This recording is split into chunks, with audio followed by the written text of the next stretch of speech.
Blog Talk Radio. Ichamo Afurakanu Afuraitkaitnut Neye Odwirada Medinde Odwirafo Kwesi Nehem Ptah Akhan. Akwamuman Amaruka Atifi Odwirafo. That means greetings to all Afurakani Afuraitkaitnit people, meaning Africans, Black people. Today is OKRA Day, Purification Day. My name is Odwirafo Kwesi Nehem Ptah Akhan. Odwirafo of the Akwamu nation in North America. Asaase, we thank you for tuning in. We apologize for the late start. We had to reschedule at the last minute, and then we got caught up in the traffic delay, so we're just getting back. So we appreciate everyone for holding on. We're opening up the chat room right now. For any individuals, if you have any questions or comments, in the chat room, you log in with the username in the chat room. If you have any questions or comments on the phone line, just hit the number 1 so that we can see that your hand is raised, and then we can connect with you on the phone line. So we're going to put some links in the chat room real quick. The link to the publications page, the Homa section of the publications page. And then we're also going to put a couple of links to a couple of documents. One of them in particular is actually, you can find it on our Facebook page in the notes section of the Facebook page. We also have this particular document on our network, our Afuraka, Afuraitkaitnit.ning.com network, and we'll put the link for that in the chat room as well. We have our own personal or private social media network, Afuraka, Afuraitkaitnit, Nanasom, which is Ancestral Religion network. So if you join that particular network, you can create a username, you can interact. We have post blogs, post discussions, post videos, and so forth. It's similar to Facebook. However, it's our own separate social network for individuals who are studying the same kind of information all around the world, our people, of course. So you can join that network, Afuraka-Afuraitkaitnit.ning.com. So we have 3 shows on a weekly basis. We have Akanfo, Nanasom, Ancient Authentic Akhan Ancestral Religion on Joda, which is Monday nights, where we deal specifically with the Akhan expression of ancestral religion. On Egwada, Marketplace Day, which is Wednesday night, we have individuals, organizations, institutions, and so forth who deal with Afurakani, Afuraitkaitnit, businesses from a cultural perspective. We have individuals come on to talk about their businesses, organizations, and institutions and how they are serving the Afurakani, Afuraitkaitnit community rooted in their ancestral religious values. In that vein, we also have published the OKRAA economic development model. That particular model is a model of economic development rooted in ancestral religious values. And what we have done is we published the model, so we published a 4-part series on Blog Talk Radio, where we went through the model, dissecting the model, showing how it applies to every aspect of life. And then we also went into detail on the Kait broadcast, talking about economic warfare. All of those videos, the broadcast videos, are on our OKRAA economic development page. The list of businesses that we are targeting, we're targeting 1 business per week, 1 business organization or institution per week for a capital infusion.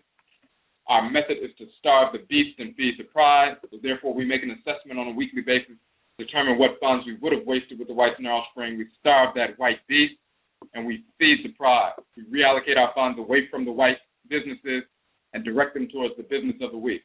We are in week number 17. For the first 16 weeks, we have a list of businesses that, as a community, we have tangibly supported over the past 16 weeks, and this is week number 17. So when you go to the OKRAA economic development page, you'll see the OKRAA economic development model, which you can download. It's a free download, of course.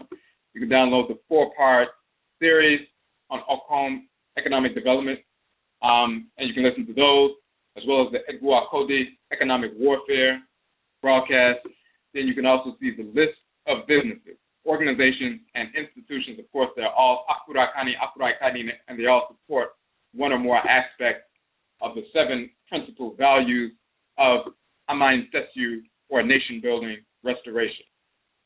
So all of that information you can get on the website on the OKRA economic development page, and we're going to place a link in the chat room for that page.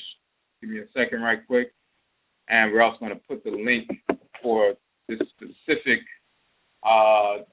notes that we're going to be going over that we published on, we left to publish a version of it on Facebook, but then we also published a version of it on our network. So this is the link right here. If you go to our Facebook page, Kwesi Akhan or Odwirafo or Afuraka, Afuraitkaitnut, when you go to our notes section, you'll see the specific title of that note. It's called Eduru, Medicine and the Indigenization Process of Afurakanu, Afuraitkaitnut. So we're going to go over that. You can download that now, and then we'll put the link to the OKRA Economic Development page in the chat room as well. All right, so we just placed that link as well.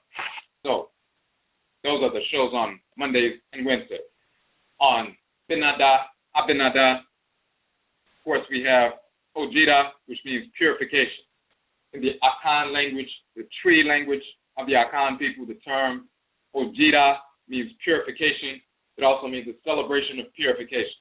You'll find in the language of ancient Kana and Kemet, Jira means purification and also a celebration of purification. Of course, the language of the Akhan people, as well as various other Afurakani, Afuraitkaitnit people around the continent, is directly derived of our ancient ancestral language going back to ancient Kanat, which is the title of ancient Nubia, and ancient Kemet, over 40,000 plus years old according to our own ancestral documents. When you look, for example, in the so-called Turin Papyrus, talking about the foundation of the kingship and queenship and so forth in Kemet, going to the divine dynasties, they date the origins of that kingship and that structure, queenship as well, over 42,000 years ago.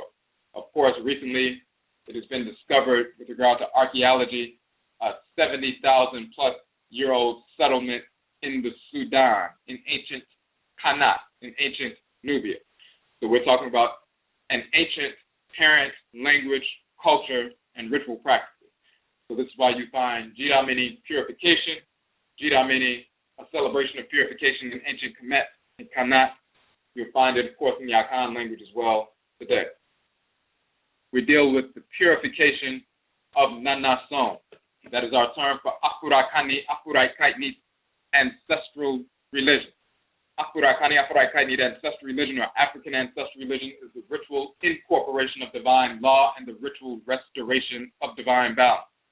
Those are the expansive and contractive poles of ancestral religion. So that means through ritual, we incorporate those things, objects, deeds, and entities we need to incorporate in order to harmonize our thoughts, intentions, and actions with divine order. And through ritual, we restore balance to our lives through rejecting, repelling, hating, repulsing those things, objects, deeds, and entities we need to repulse, to repel, to reject in order to restore balance to our lives, to maintain the integrity of the divine order. Expansive pole of ancestral religion is the ritual incorporation of divine law. The contractive pole of ancestral religion is the ritual restoration of divine balance.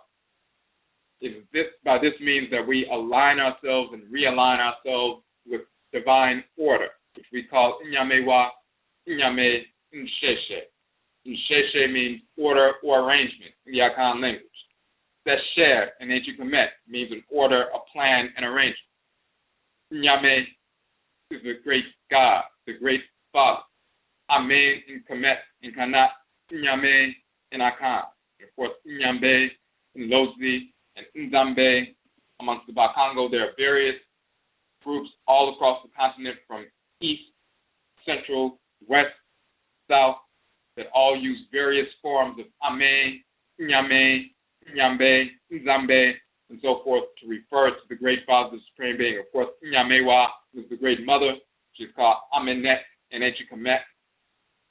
She's the Great Mother. Nyame is the Great Father. Nyamewa, Nyame, Nsheshe is the divine order, the arrangement, Nsheshe, of Nyamewa, Nyamewa, Amenet, Amen, the Supreme Being. So, through purification, Jida, we operationalize Nanasom, we operationalize ancestral religion, we operationalize the ritual incorporation of divine law and the ritual restoration of divine balance. So that's the purpose of having Ojida, this particular broadcast.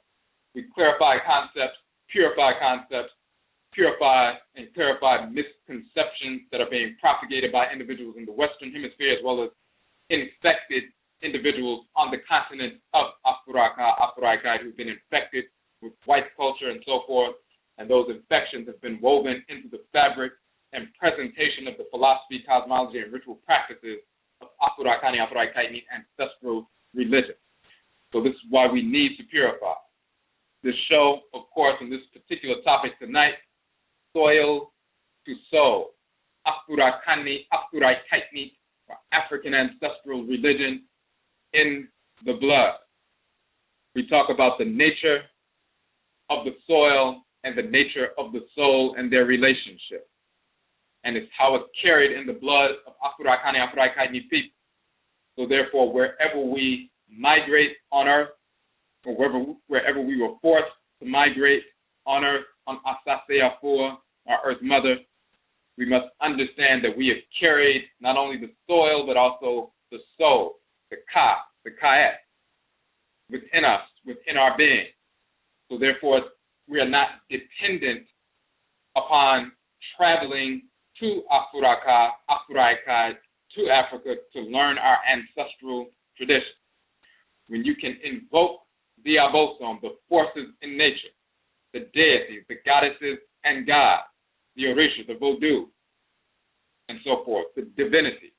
When you can invoke the divinity, the spirits that animate the sun, the moon, the stars, the planets, the oceans, rivers, atmosphere, fire, water, thunder, lightning, the black substance of space, when you can invoke the forces of nature, the children of Nyamewa Nyame, who regulate order in creation on behalf of Nyamewa Nyame, when you can invoke the forces in nature and you can evoke the Nanasom, the spiritually cultivated ancestresses and ancestors, then you can practice ancestral religion. And we have been able to engage in that process wherever we have migrated or have been forced to migrate on Asaase Afua. Asaase Afua, the earth mother, the fertile earth mother, Asaase Ya, the hard, quote-unquote, barren, but also stern earth mother. The planet itself is sacred. The continental plates and so forth are sacred. There's not areas that are not sacred and others that are. The center of earth, of course, the mother continent is Afuraka, Afuraitkaitnut. And of course, we have our publication, Afuraka, Afuraitkaitnut, the origin of the term Africa. We're going to get into the information that we published there. That is the motherland. This is where we migrated from. We're going to talk about the connection between the soul and the soil and how we came to indigenize ourselves to different regions of the planet. But we're going to deal with that incarnational and transcarnational identity, no matter where we have gone. So first, let's look at the cosmology. And even before we get to the specifics on the cosmology, when we talk about Afuraka, Afuraitkaitnut, or African people traveling through the continent, yes, we have a natural inclination to travel to our mother continent. Why would we make that trip? One or more trips to the mother continent, including for repatriation and so forth. We don't make the trip because we are lost. We don't know who we are, and we have a total disconnection from reality, and until we make that trip, we don't know who we are. That's not the reason we make such a trip. We are grounded in who we are because we have a a OKRAA, a soul, a divine consciousness, a deity that has been assigned to dwell with us in our spirit body by the Supreme Being pre-incarnation. So that's already established within us. And the Ba or Baet, the divine living energy of the Creator and Creatress, the Yonkumpon and the Yonkunton, animating us, moving through our blood. And this is, of course, for Afurakani, Afuraitkaitnit people only. That divine living energy, the divine fire energy, animating our spirit bodies and, of course, our physical bodies.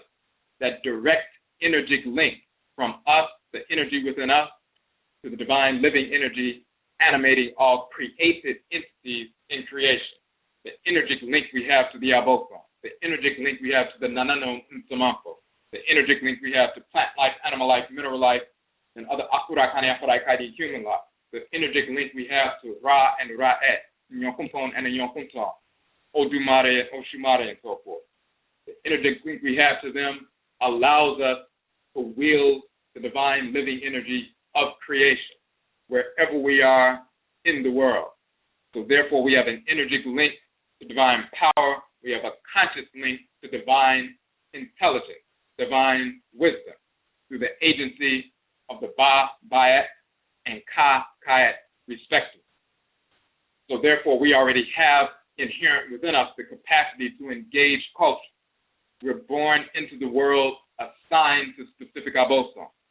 Therefore, we have a culture wired within us, encoded within our spirit's brain, our kra, our krawa, our soul, our divine consciousness.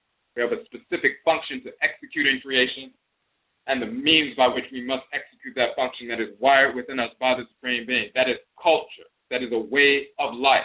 There are things that are acceptable. There are things that are objectionable, things that are echiwadie taboo.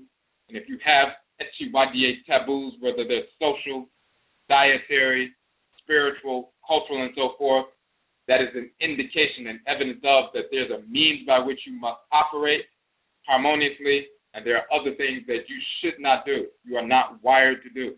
That means you came into the world with a culture.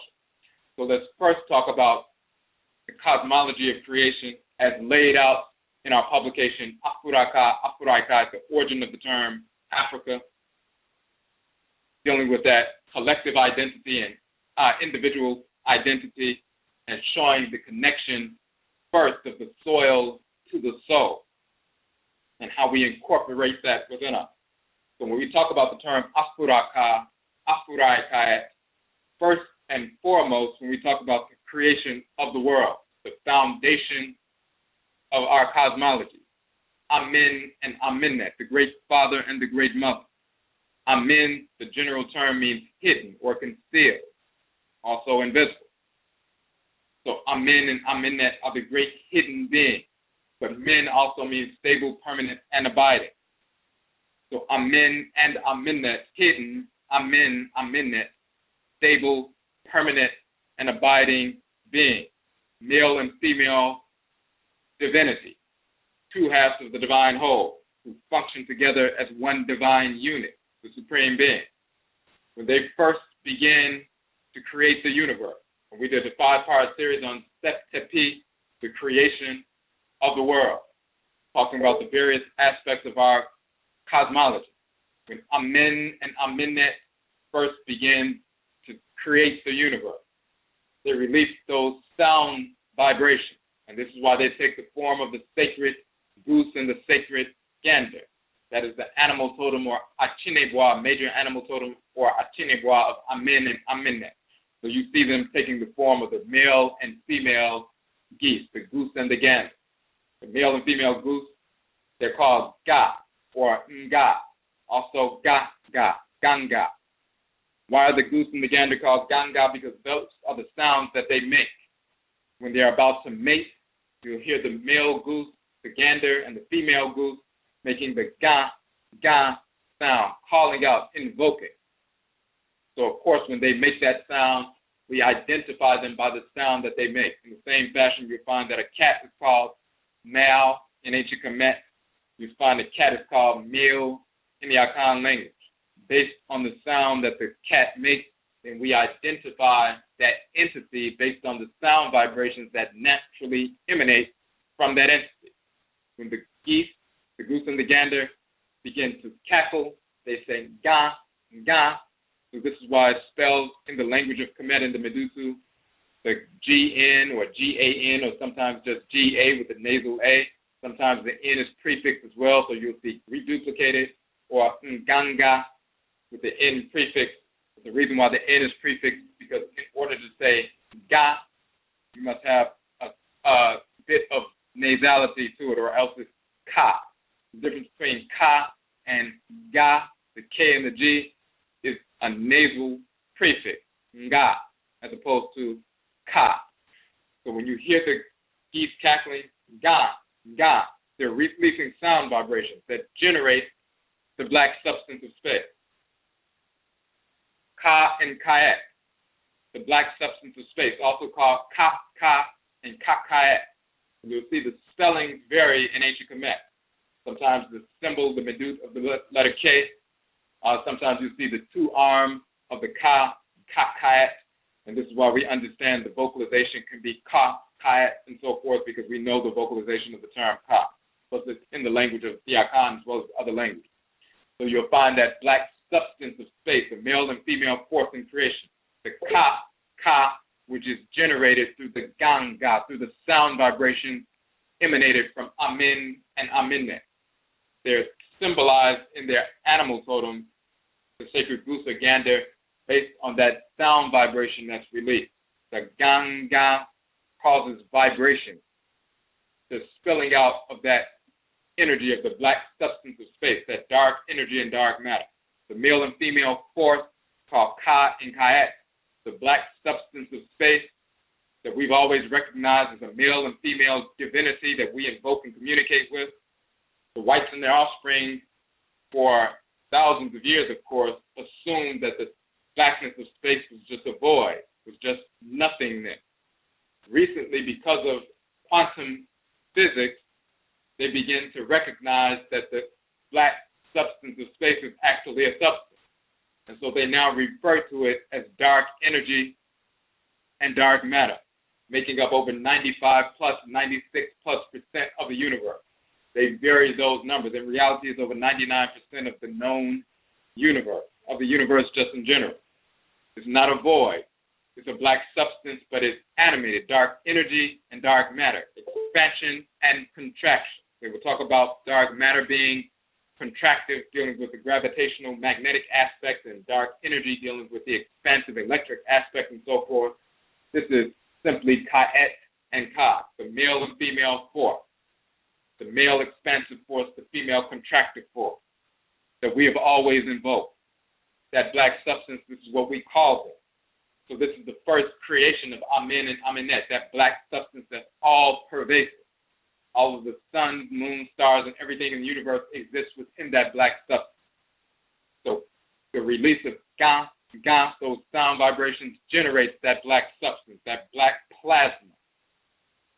Then Amin and Aminet give birth to the male and female forces of expansion and contraction with regard to heat, breath, eternity, boundlessness, Heku and Heku, also called Huku and Hukua, the same term in Akhan, Huku and Huku, meaning breath, but also heat, expansion and contraction, the male and female force. So when you see those male and female divinities called a portion of the so-called Agduas, the primordial 8 divinities, called the Kemenu, 8 divinities in ancient Kemet, Heku and Hekut, as they're often spelled, or Huku and Hukua, that is the expansion and contraction within the black.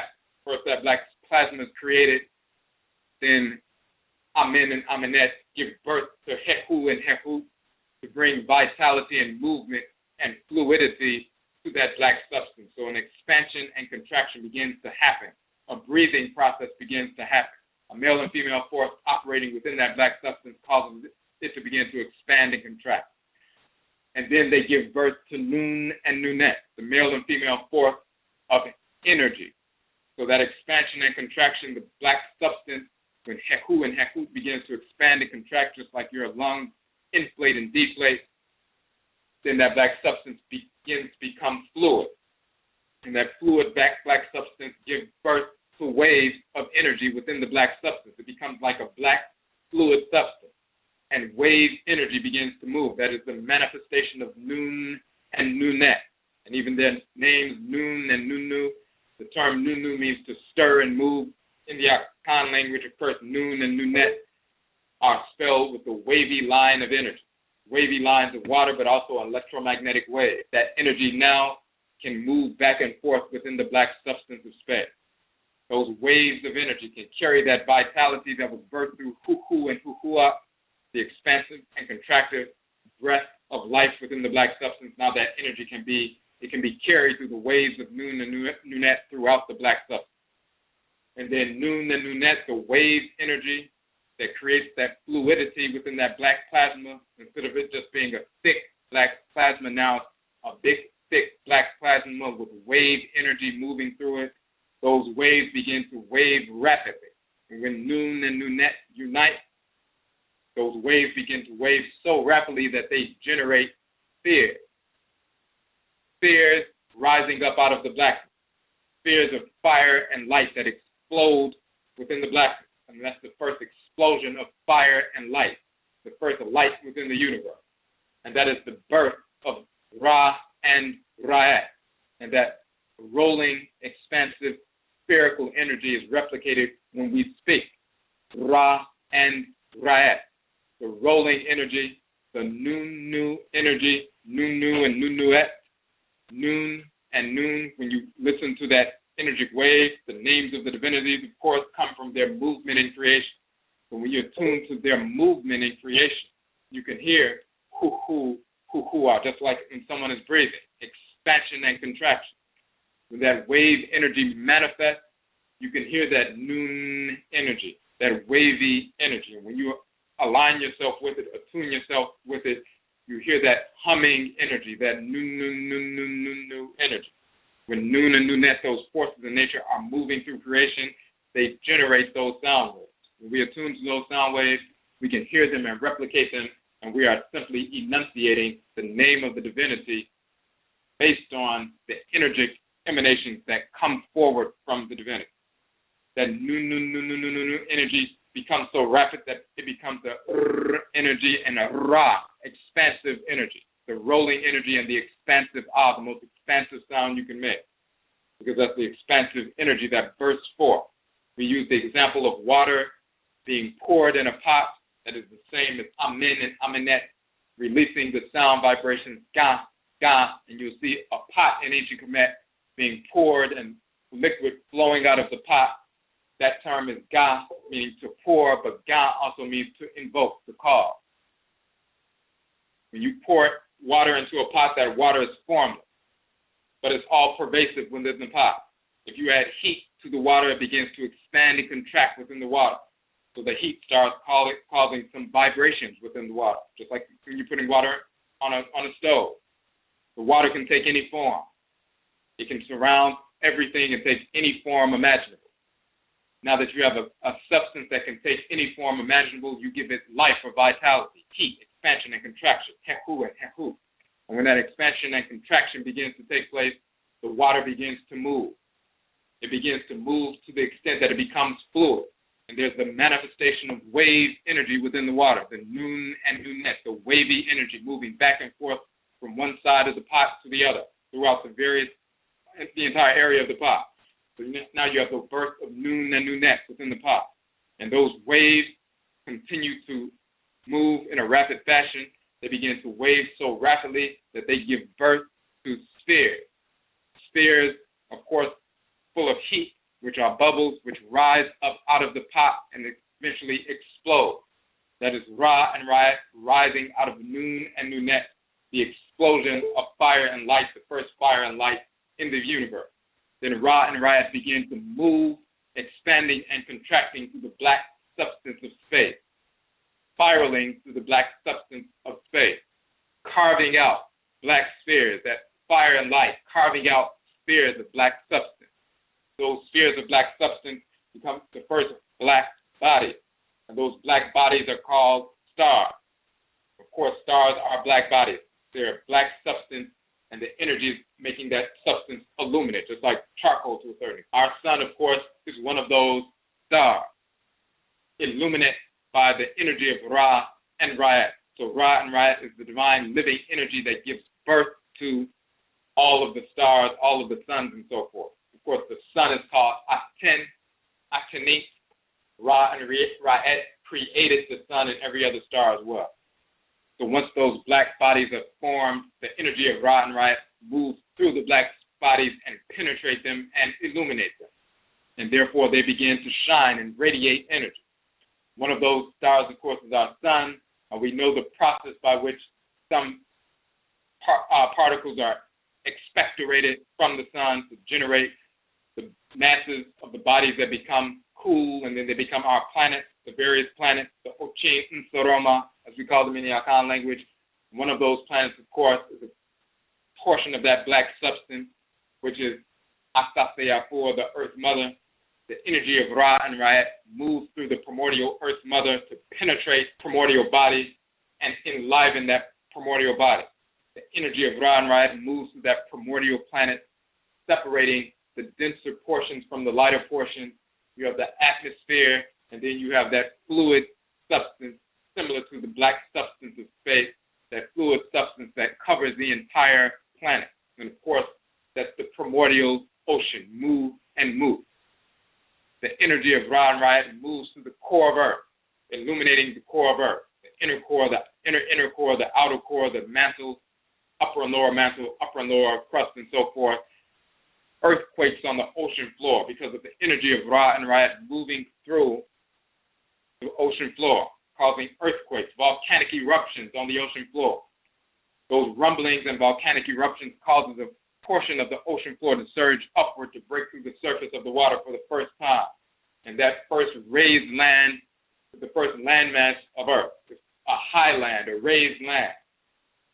The energy of Ra and Ra'at moves through that raised land to illuminate and enliven that raised land. The term for a highland or a raised land in ancient Kemet and Kanat is Ka, sometimes double Ka. That's the highland. Male Ka, female Kait or Ka. When Ra and Ra'at move through the primordial raised land of the primordial Ka and Kait, then they're moving through matter. They're moving through that matter to enliven that matter, to make it fertile. When Ra and Ra'at move through matter, they take on the titles Afura and Afuraitkaitnut. And Afu means flesh, but it also means house or place of residence or chamber, dwelling place. When Ra is moving through matter, he's moving within the flesh, but also within the matter, within the house, within the dwelling place, within the chamber. It's thus called Akura as a descriptive title. When Ra'at is moving through matter, she takes on the title Afuraitkait. Simply means Ra'at moving through matter. So Afura moving through the primordial Ka. This is why the land is called the Ka of Afura or Afuraka, the land Ka of the Creator, Afura. The land Kait of Afuraitkait, the Creatress. So of course this is the origin of the term Africa. It's Afuraka, Afuraitkai, the male and female name of the land. When the energy of Ra and Ra'at moves through the land, of course, it causes fertility. It causes the land to be fertile. The first primordial mineral life begins to emerge and come into being. Plant life emerges and comes into being and rises up, of course, out of the soil. The bodies of the first Afurakani, Afuraitkaitnit people are fashioned from that primordial black earth, that primordial Ka and Kait, that black substance that makes up the earth, of course, comes from the primordial earth, but that primordial earth came from that primordial black body, which became our Aten, our sun, and of course, that primordial black body is a portion of the primordial Ka and Kait, the male and female forces of divine, actually, consciousness, because that black substance is all pervasive in everything that happens within that black substance. That is the consciousness, the all-pervasive, omniscient aspect of Amen and Amenet. That black substance is the black body of Amen, Amenet. And everything in creation is contained within that black body and is regulated by that black body. It is the consciousness of Amen, Amenet. It is the melanin, quote unquote, of Amen, Amenet. So, of course, the various stars, their black bodies were formed from that substance. The various planets were formed from that substance. And within the planet, the first landmass to rise up is a black substance, a fertile land that's directly derived. This Kait, is named after the primordial Ka and Kait. So that first black substance, that black land, a portion of that goes into the fashioning of the physical bodies of our first ancestresses and ancestors. That's the physical body. The divine living energy, the spirit living energy that dwells within those physical bodies comes directly from Ra and Ra'at. So you look in the text of ancient Kemet, you'll find, for example, in the book of the Cow of Heaven, Ra says the men and women came into being from the tears that fell from his eye. The specific eye he's talking about is the Aten, the sun, and the teardrops from the sun is the sunlight, the fire energy that becomes the Ba, the Bayat, the divine living energy, animating that substance. So this is where you get the spirit energy from, and the physical energy comes from that black substance. The bodies of our ancestresses and ancestors are formed by Kunuemu, the ram-headed divinity, the fat-horn ram-headed divinity. He is shown fashioning the bodies and the Ka, the Kait, the soul of the individual on his divine potter's wheel, fashioning our bodies. And then our spirits take up residence and animate those physical bodies. And the Ka takes up residence in the head region, guiding the spirit and, of course, guiding the body. So as we can see, the Ka, the Kait, goes into the fashioning of our physical body.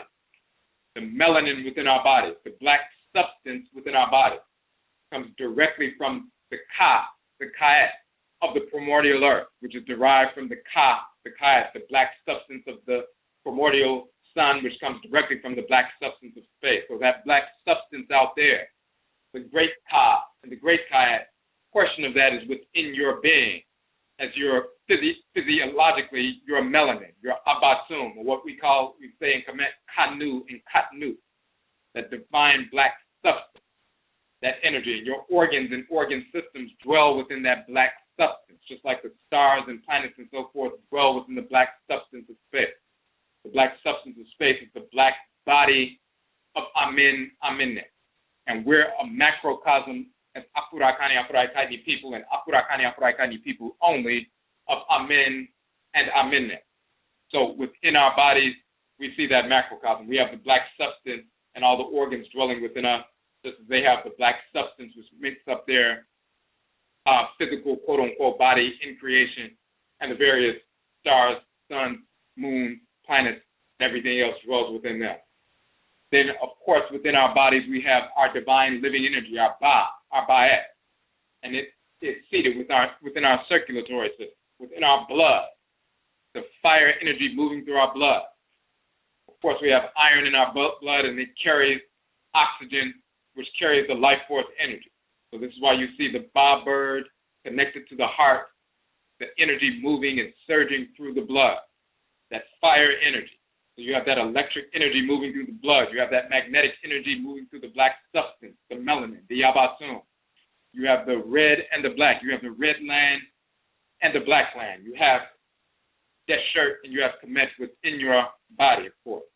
And of course, Kemet and Deshirt, the black land, the black country, and the red land, the red country in ancient Kemet, you'll find that, but you'll find it within yourself.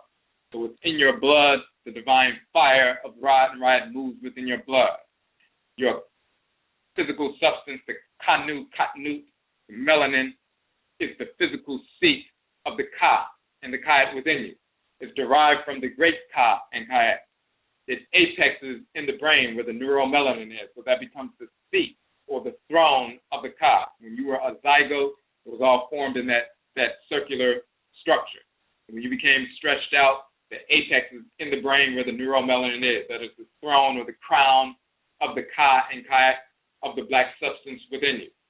So within that black substance, your Ka, your Kait, your soul, your divine consciousness dwells. Within your bloodstream, the divine living energy of Ra and Ra'at operates and dwell. So as you can see, from the soil is the soul that is incorporated within us. And therefore, once we begin to migrate away from the continent, we carry the soul and literally the soil within us wherever we have gone. Let's get into this notion of indigenization. And we go to that note, we put the link in the chat room. We had a question from one of our sisters about the indigenization process and talking about herbs and so forth. And we've talked about the indigenization process. We want to talk about this from that angle of soil to soul and how the soul is carried within our being. The soil is carried within our being. And wherever we migrate, that is carried within us. So the question that was posed by Mama Mawusi on our Afuraka Afuraitkaitnut site is, and we're going to read this real quick. She said, I've been researching Orisha herbs for a long time and have found information by Santeria Lukumi practitioners.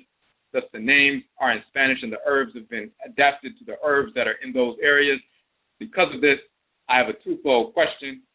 In rejecting these herbs, do we seek to get herbs from home, meaning Afuraka, Afuraitkait, or number two, can we adapt by translating Afurakani, Afuraitkaitnit herbs to ones that carry the same energy but are found where we stand right here in the Western Hemisphere? So our answer to Mama Mawusi, who is, by the way, the owner of the Body Temple Institute, you can go to the Body Temple Institute.ning.com. What we said is we can do both. We should primarily be focused on what can be delivered from Asaase Afua, the Earth Mother, where we are. We should never make ourselves dependent on having to ship herbs or other products from thousands of miles away. We have survived and thriving in the sense that we have re-embraced our Amamre culture here for hundreds of years. We are living proof that we have the capacity to endure and overcome any obstacle. For Afurakanu, Afuraitkaitnut in America, the only dependence we naturally have is an interdependence upon one another and the dependence upon our Nanasom, our spiritually cultivated Afurakani, Afuraitkaitnit ancestresses and ancestors, and the Abosom, the deity, the divine spirit forces in creation. The Abosom never left us during the Musuo Kwesi, the great perversity, the enslavement era. We carried them in our moja, in our blood. We continue to be Nkomre, shrines for them. This includes Asaase Afua, the Earth Mother. She will provide us with everything we need. Moreover, we carry Echiwadye, taboos which are dietary, social, etc., called Ewa in Yoruba, that we have inherited via our Abusia, our ancestral clan, in Afuraka, Afuraitkaitnut. However, we have developed new Echiwadye, or taboos, in addition to the inherited ones since we have been here. Some of these Echiwadye, or taboos, are not carried by our relatives on the continent because they were not exposed to this physical environment, nor were they exposed to this social environment. Such exposure calls for additional protocols and prohibitions that our OKRAA, our soul, our divine consciousness, would reveal to us, and which the Abosom and Nanasom would confirm. There's also the question of blood mixing amongst Afurakanu, Afuraitkaitnut here from different ethnic groups during the enslavement era, and what ritual approaches we need to take to harmonize with those Nsamanfo from other groups who are now part of our family. This is particularly important when we have children, as they have moja, or blood, connected to both sides. And we've talked about the ramifications of reincarnation. We have blood mixture, but as we say, well, tumi fra moja, well, ntumi fra nkra. You can mix blood, but you cannot mix the soul, the divine consciousness. Now, we said, well, we incarnate from one particular group. The blood may be mixed, but the soul is not. We have blood ties to other Afurakani, Afuraitkaitnit groups who we have mixed with. These ties should be strengthened and brought into balance for the good of Afurakani, Afuraitkaitnit people as a collective, which is true Pan-Africanism in that regard, while never, however, denying our direct incarnation-wise blood circle. We may be connected blood-wise to various groups because of our mixture, but you come from a specific ancestral clan. Before enslavement took place, you were living somewhere on the continent. You were part of a clan. You're the same spirit who died and is reincarnated through your descendants. Even though there was blood mixture, you're the same Kra, the same soul, the same Krawa, the same soul, divine consciousness animating a spirit body. Before you even got into the womb, before the blood mixture took place, you were already a spirit with a specific function assigned to a specific abosom, connected to a specific Abusia ancestral clan and so forth, as well as an Ntoro Petra clan, and you carried that identity transcarnationally no matter what womb you incarnated through. So then we get to the piece dealing with indigenization. There's also the reality of indigenization. Only Afurakanu, Afuraitkaitnut can be indigenous anywhere in the world. We are the only people to be created by Inyame wa Inyame, Amenet Amen, and the first people to populate the various parts of the world. Indigenization, if one wants to use that term properly, not the nonsensical foolishness coming from brainwashed Negroes identifying themselves erroneously as more, as well as other foolish titles. Indigenization, if one wants to use that term properly, is a physical and spiritual process. When we migrate to an area and live there for a while, we are not indigenous because we were the first people to live there. Indigenization, in the true sense, only occurs when we, number one, consume the plant life, mineral life, etc. of the region. The nutrients of the food in the new environment comprise a portion of the makeup of our newly developed cells, including sperm and ova. Number two, someone becomes possessed by the local abosom, the local deity of the region, mountains, etc. This infusion of the energy, the tumi, the divine power, tumi or ashe, as they say in Yoruba, tumi and Akhan, transforms their cells, including sperm and ova. Such an individual who has been possessed by a local divinity or a local manifestation of a divinity, the abosom animating the river in that region, or the mountains in that region, or that aspect of the land in that region. Once they're possessed, such an individual then has children. His cells or her cells have been transformed by the infusion of energy. Your cells can be negatively transformed by an infusion of energy if you live near power lines, and then you have cells that become corrupt. And some people develop cancer because of the radiation simply coming from power lines and so forth. But the infusion of a force of nature animating your body, possessing you, transforms the cell, energizes the cell, aligns the energy of the cells to that force in nature. Now they're resonating at the frequency of that divinity, which had never happened before this took place. Such an individual then has children whose energy now resonates at the frequency of the abosom of the region. These children are the first-born indigenous people of the land. Everyone else is just visiting or quote-unquote settlers. Over time, those who are truly indigenous mix with others in the population, and you have over generations an indigenous group. That means the people who are possessed, they give birth to people whose cells, their very sperm and ova that make up their body, are resonating at the frequency and resounding the energy of the abosom of the region. Now they are directly tied to the land because they ate food and game and so forth from the land, and their physical cells incorporated, the energy of the land and the food and the nutrients and minerals and so forth from the land. But the key is the spirit possession that takes place, changing those cells, transforming those cells so that they can resonate in harmony with that divinity, that local manifestation of that divinity. And then they have children, and those are the firstborn indigenous of the land. And those individuals grow up and mix their sperm and ova that's resonating at that frequency with other individuals, and they have children that resonate at the frequency of the abosom of the land of the region. And now you have indigenous people in the real sense.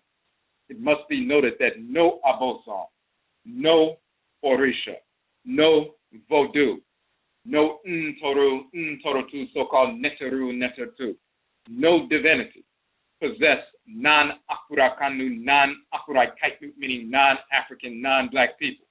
Therefore, non-blacks will never become indigenous anywhere. This includes the migrant Asians, commonly called, quote-unquote, Native Americans, who are not native anywhere. They are migrants, invaders from Siberia, who invaded this hemisphere. And when they arrived in this hemisphere, we were already here. And they waged war against our people. And we've been at war with them, the Eastern Eurasians, just as we've been at war with the Western Eurasians for thousands of years. These are our enemies. They are not our brothers and sisters. And even those who become forced to speak Portuguese and Spanish and call themselves Latino and Latina, Hispanic and so forth, these are our enemies, the same enemies who invaded this hemisphere. And of course, they manifest that because they seek to denigrate Afurakani, Afuraitkaitnit people, try to say that our skin is inferior, our noses and lips and hair and everything else is inferior. And they're, in reality, their inferior melanin recessive skin and their perverse morphology and their dead, limp fur that is misnomered hair, that's what's inferior. These are our enemies. So no divinities have ever possessed them or any other of the whites in their offspring. Never have and never will, because they are spirits of disorder, spirits without a kra, without a krawa. Now, some of us have been indigenized to different regions of America during slavery, rooted in the process that we just laid out, that two-step process. Yet many of us have not been. Many Afurakanu, Afuraitkaitnut, who migrated to Mississippi or from Mississippi to Chicago, for example, over the past 100 years, have not been indigenized to the Chicago region. They simply just live there and have settled there. Most of the food they eat is not grown in the Chicago area, and most of them are not involved in any form of Nanasom, and therefore have not aligned themselves with Asaase Afua, or the Earth Mother's expression in that region, nor have they connected to the abosom of the Chicago River or Lake Michigan, for example. Such individuals would thus still be under the same echiwadye, the same taboos, social, dietary, and so forth, that they carried from the region of Asaase Afua in the southern United States, the lands of Mississippi, if they had been indigenized there, or the echiwadye that they carried over from Afuraka, Afuraika. So just because we move somewhere, that doesn't mean you're automatically indigenous. There are many Afurakanu, Afuraitkaitnut who have been indigenized to the southern part of the United States during and since the Musuo Kessie, the great perversity of the enslavement era. However, there are many who never have been. They simply communicate with their Nanasom and Samanfo, their ancestresses and ancestors, and the abosom, whom they carried from Afuraka, Afuraitkait, and learn of the Achiwadye that they have and move forward. These are considerations that Afurakanu, Afuraitkaitnut, Africans in the Amenti, in the West, must recognize when making decisions about Eduru or Nduru medicine. We can benefit from the Nduru, the medicine from Afuraka, Afuraitkai, because we have in our moja, in our blood, an ancestral connection to Asaase Afua, the Earth Mother's Tumi or power as expressed in Afuraka, Afuraikai. However, some of us, most of us, need a more particularized eduru or medicine, since some in our families have been indigenized here.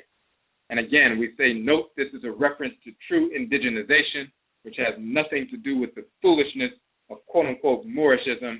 And of course, we published our book, Moor Means Dead, proving conclusively that the term Moor means dead, spiritually, physically, and socially. So, we've talked about that indigenization process in the past.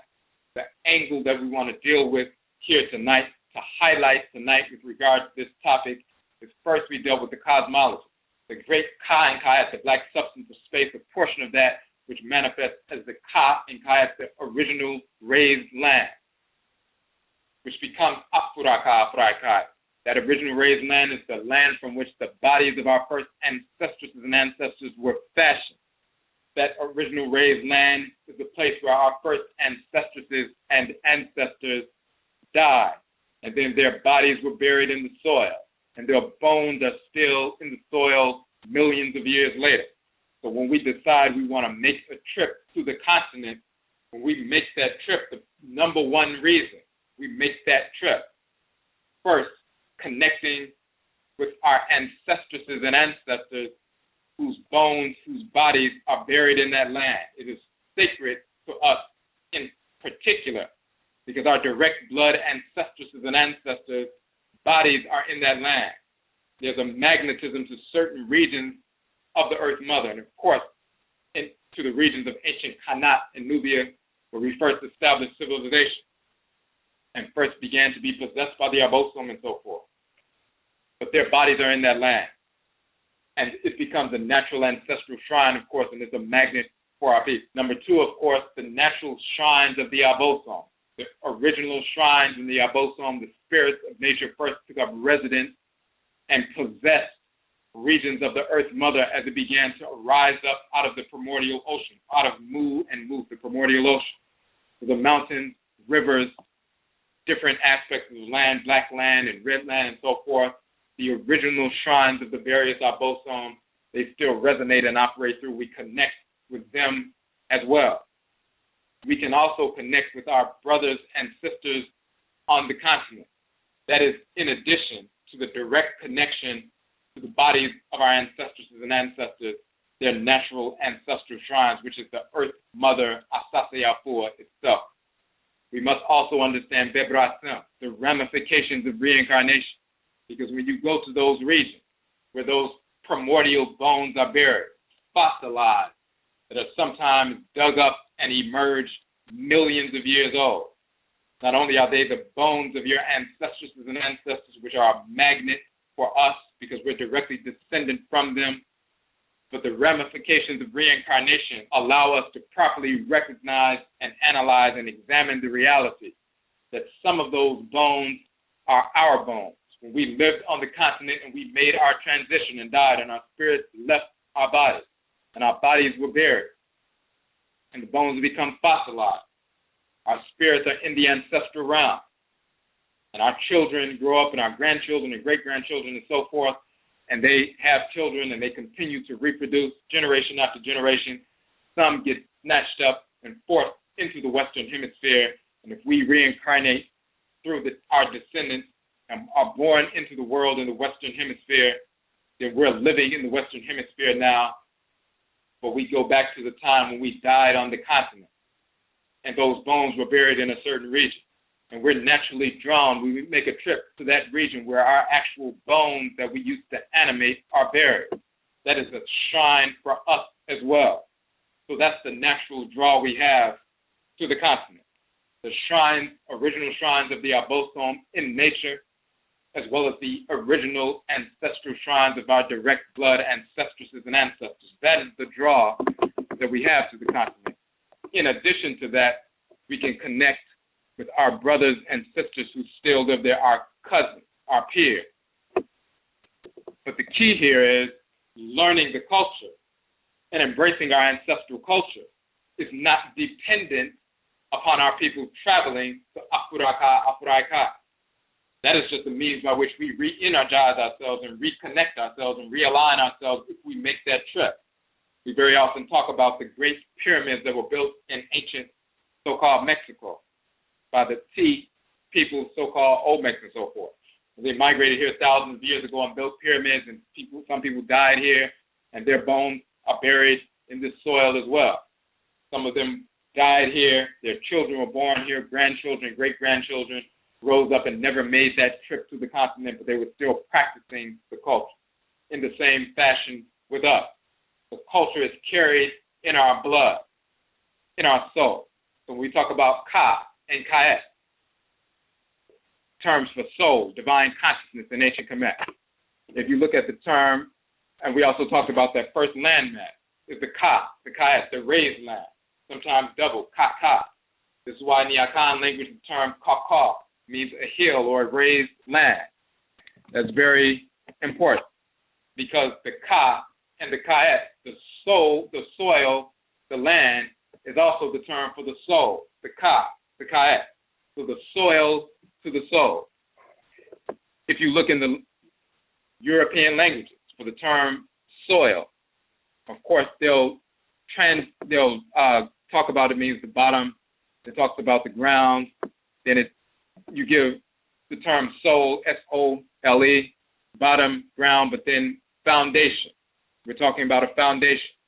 The soul, S-O-L-E, is the foundation. That is connected to solo or singular, dealing with foundation. It's directly related to soil, which is the foundation.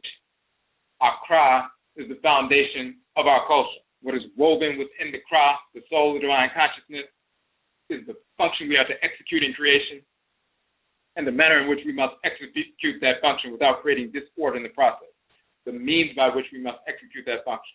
When we talk about the ka and the ka'et, or the OKRAA, OKRAA, the soul of the divine consciousness, you're looking at, and we have an image of that on the front cover of our book. As a matter of fact, the brain and the fourfold division of the brain, as we've talked about in the past, the cerebral cortex, the right and left hemispheres, those are the physical seats of the Nkra and Nkrabia, the male and female aspects of our divine function.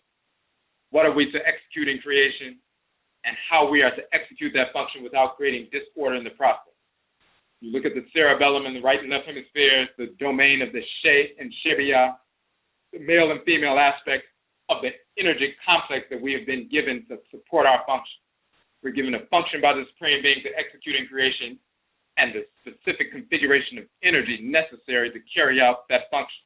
If we have a fiery function, we're assigned to fiery deity. If we have a watery function, we're assigned to watery divinity. And we have the capacity, the energetic capacity to wield that energy.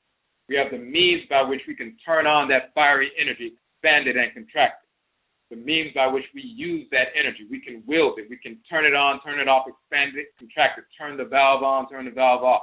And when it's turned on, and when we generate that fiery energy that we've been given, and we utilize our power of compulsion, our shape, to open that energy up, there's a manner in which we use that energy that is harmonious so that we won't create disorder within ourselves in the process. The manner in which that energy is used to support our divine function without creating disorder in the world. So the She and the Shebia are the male and female aspects of that power that we were given to execute the function, whereas the function is the Nkra and Nkrabia. So that fourfold division of the Kra, the soul of the divine consciousness, it is encoded within us. Just like encoded within your brain are the instructions for every aspect of the physical structure to operate. Spiritually, your spirit brain, your Kra, encoded within that is the function you have to execute in the world and the manner in which your spirit body must function in order to radiate harmony and beauty and so forth as we're functioning in the world. To expand and contract, to accept that which is orderly and reject and destroy, eradicate that which is disorderly. That is our means of function. So that's the ka, the ka'et, soul. But then it's directly derived from the ka'et, the great black substance of space. And then, of course, the soul or the soil is the ka'et, the raised land. It is the foundation upon which we stand, the foundation upon which we are formed. The ka and the ka'et, just like our spirit body is the foundation upon which every operation that takes place within our spirit body is woven into the ka, the ka'et, or the kra, the krawa. This is the connection between the soil and the soul. And once that connection is woven into us, when we are forced to migrate, we carry that connection. We carry that soil literally in our melanin. A portion of the black substance that made up the first landmass goes into our bodies. When we eat food that is grown from that soil, then it goes into the makeup of our bodies. The nutrients goes into the makeup of our bodies. The spiritual force in that land goes into our spirit bodies as well. And we carry that with us wherever we migrate or are forced to migrate. Also transcarnationally. If we look in the Akhan tradition, for example, amongst the Asona Abusia, the Asona clan, our people talk about how we came up out of the ground. And it was an Esunu, an elephant, a sacred elephant, animal totem, who led us up out of the ground at the beginning of creation. And when we came up out of the ground, then we established ourselves and established a society, established a civilized society rooted in divine order. And this is why the Esunu, the elephant, who led us out of that sacred opening in the ground, we came up out of the soil. This is why it is an Achinebois for the Asona Abusia, the Asona clan, along with the Kwakwa Debi, with the crow, the black crow, and so forth. You look amongst the Asinie clan, the Asinie Abusia, in the Akhan tradition. And the Asinie clan also talks about their primordial ancestresses and ancestors coming up out of the ground. After Odomankoma, who is Atem Kepra, Odomankoma completed the creation of the planet Earth and finished the surface of the planet Earth. Just as Atem is the completer or the finisher in ancient Kemet, Atem Odomankoma is the completer or the finisher of the created space in the world. In the Akhan tradition, it's the same divinity. Of course, we have our book, Odomankoma, Atumu Kopa, Atem Kepra, showing that Odomankoma and Atumu Kopa, Atumu Kepra is the same divinity in Akhan and in ancient Kemet. The Asinie clan talks about after Odomankoma fashioned and finished the world. Oboade and Odomankoma participating together, Ptah and Atem, participating together to fashion the world and finish the world. After that took place, they came up out of the ground and they looked around and they saw they were the only people in that region. So they called themselves as a descriptive title, yet free, meaning we are from this region. We are from here. We are Aboriginal. And they established a capital. And the capital is called Afuraitkaitnut. Afuraitkaitnut is the capital that was established by the Asinie people after they came up out of the ground after the finishing of the world. Of course, we show in our book, Afuraka, Afuraitkaitnut, the origin of the term Africa. We show that Afuraitkaitnut and Afuraitkaitnut, Afuraitkaitnut, or Afuraka, Afuraka is the same term. Cosmologically, talking about coming up out of the ground and establishing a kaka, a land, at the beginning of creation. So we go into detail about that. So again, there's this connection between the soul and the soil coming into being, establishing civilization, establishing order. The Krawa is our anchor in divine order. So the establishment of a civilized society is the establishment of what the Krawa, the Kait directs us to do. There's a connection between establishing that order, that foundation, and coming up out of the soil, the kaka, the soil, that foundation, and so forth. So just as in English, soil and soul are connected, it is the foundation. And you look etymologically, you see those two terms connected, ka and kait. The first landmass of Earth, the primordial landmass, ka and kait, is also the term for ka and kait, the soul, divine consciousness, from soil to the soul.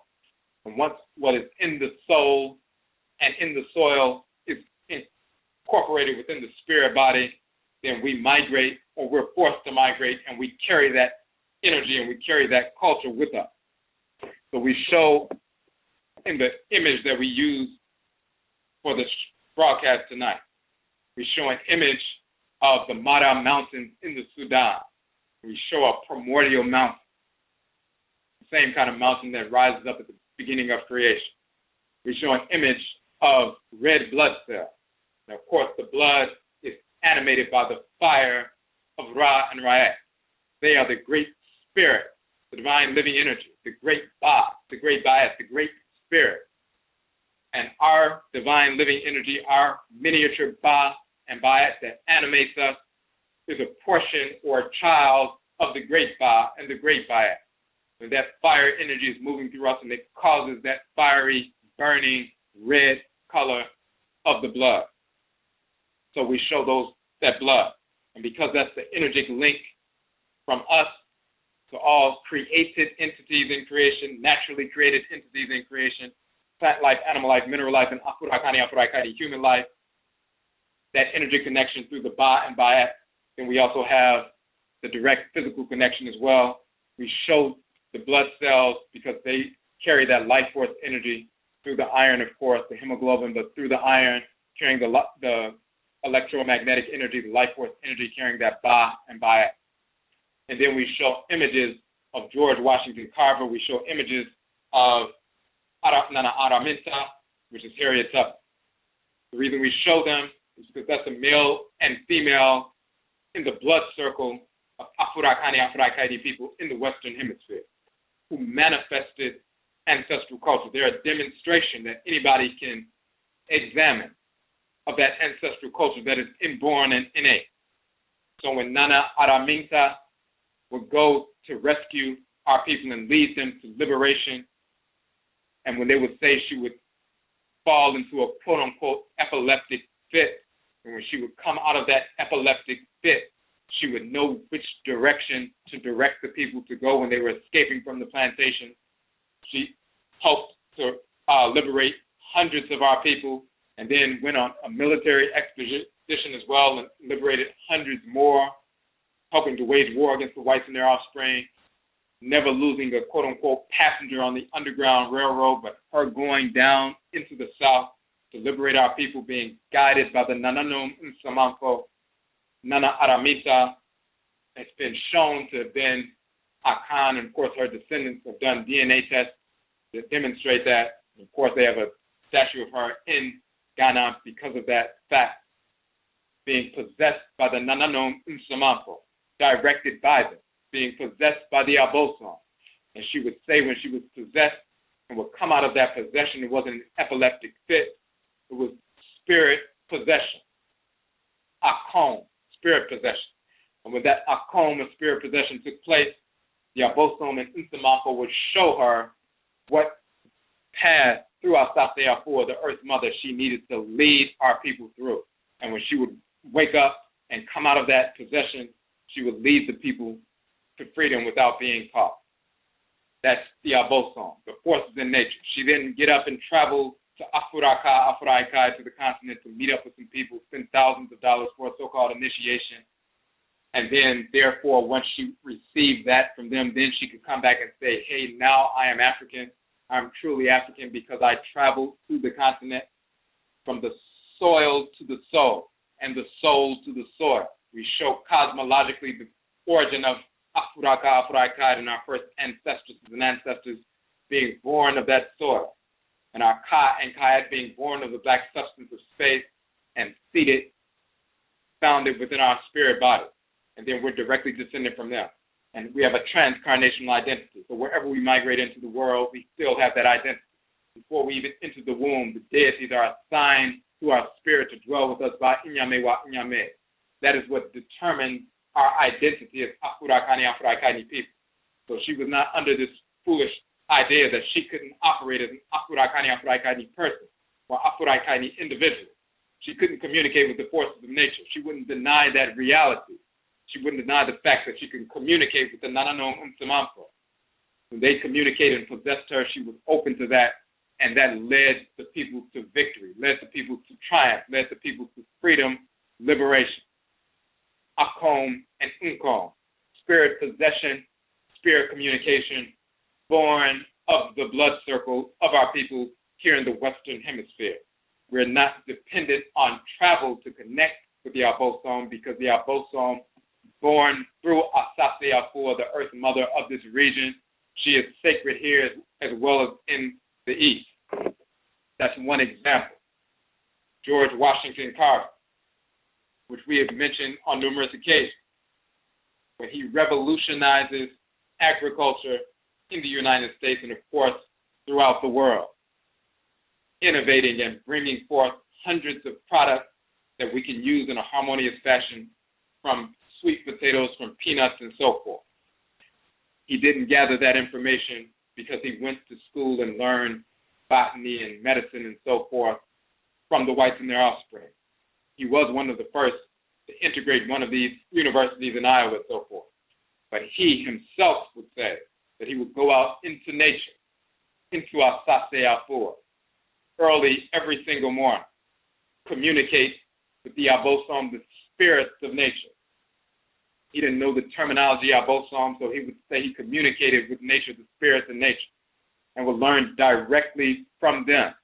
And once he learned directly from them, then he would come back into the laboratory and replicate what they taught him. And then he comes up with products that never existed before because he's learning directly from the forces in nature. The abosome that animate plant life, animal life, and mineral life, and the Nanasom and Samafo who have taken up residence in nature, communicating with both classes of beings, learning from them and utilizing what he learned to revolutionize agriculture, to bring healing to our people, and to show us in person, in reality, in real time, in our blood circles right here in the Western Hemisphere, the capacity we have for Akwamu and Akhan, spirit possession and spirit communication. So once again, we are not dependent on migrate. Some people will try to tell us that you won't know your identity until you connect with individuals on the continent. You won't really understand the culture until you connect and travel through the continent, knowing that millions of our people at this moment, at any time in the near future, will not have the funds to move or take a trip to the continent. So are the people saying that you will totally be unknowing of who you are? You'll totally be lost until you can raise the funds to migrate or travel to the continent and learn from someone else. Leave the region where some of your contemporary ancestresses and ancestors are buried, and their bones are buried in this region of Asaase Afua. It becomes a natural shrine and sacred to our blood circle, sacred to our clan. The land is made sacred particularly for certain clans because our ancestresses and ancestors are buried in the soil. And it becomes a natural ancestral shrine for them. The land in and of itself is sacred because it's Asaase Afua. But particular regions are most sacred for us because our people are buried in these regions, and some of us were buried in these regions during the enslavement process. We may have died fighting against the whites and their offspring 300 years ago, and our bones buried in the soil in the southern United States or the southeastern United States. 300 years later, we reincarnate through our descendants, through Bebra, through rebirth. And we are born back into the world. And we're drawn to certain cemeteries in the southern and southeastern United States and other regions. And we're drawn to those cemeteries to see where our ancestresses and ancestors were buried, number one, to connect with them, but number two, because the bones we used to animate are right there buried in the soil as well. So this region is sacred to us as well. We can extract value, not only medicine and nutrients and foods and so forth, but connect with the abosome that animate the rivers, the mountain ranges, the different aspects of the land, thunder and lightning and the atmosphere and fire and water and so forth in this region as well.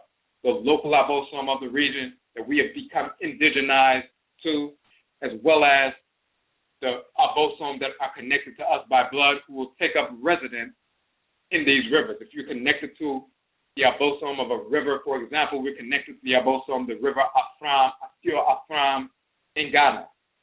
But of course, we haven't traveled to the Afuraitkaitnut or the river Afuraitkaitnut in Ghana, but how do we communicate with the abosome that's connected or takes up residence of that river in Ghana? We can go to a river, as we have done here in the United States, and invoke that abosome. We invoke Nanasom, the abosome of the river Afuraitkaitnut. And because he's connected to us by blood, connected to our OKRAA, that he will come and take up residence in that river while we are there to communicate directly with us and feed us and guide us and teach us. Wherever we go, we can invoke the abosome who are connected to our blood circles, establish a shrine or go to a natural shrine in nature, and they will take up residence in that region to communicate directly with us. Once again, we are not dependent on such travel. It's not that the only way we can connect with Nanasom is if we travel to the river Afuraitkaitnut in Ghana. If we don't do that, we can never, throughout the course of our lives, connect with that divinity. Yet that divinity is assigned to us pre-incarnation. And when we are born into the world, and before we even are born, when our spirits enter into that zygote, Nana Afra was already attached to our Sunsum, our spirit as well, and connected to our She and Shebia as well. So we need to understand reality. We don't allow, of course, our enemies, the whites and their offspring, to define reality for us, but we also don't allow misguided as well as criminal individuals on the continent of Afuraka, Afuraitkait, who have been infected with white culture over the past 1,000 plus years because of the infection of Islam, Christianity, and white culture in general, and have woven those infections into the fabric of the philosophy, and therefore their presentation of the culture and their ritual practices are infused with traditional practices as well as the corruption of the whites and offspring cloaked in a traditional garb and traditional language.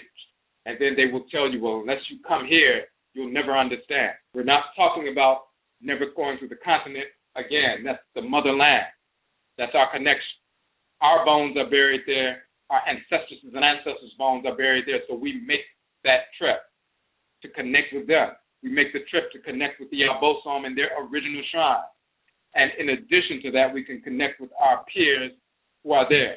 But we're not dependent on that travel to connect with our culture. We're not dependent on that travel to reestablish Nanasom, Afurakani, Afuraitkaitnit, ancestral religion right where we are. And of course, we are living proof of that.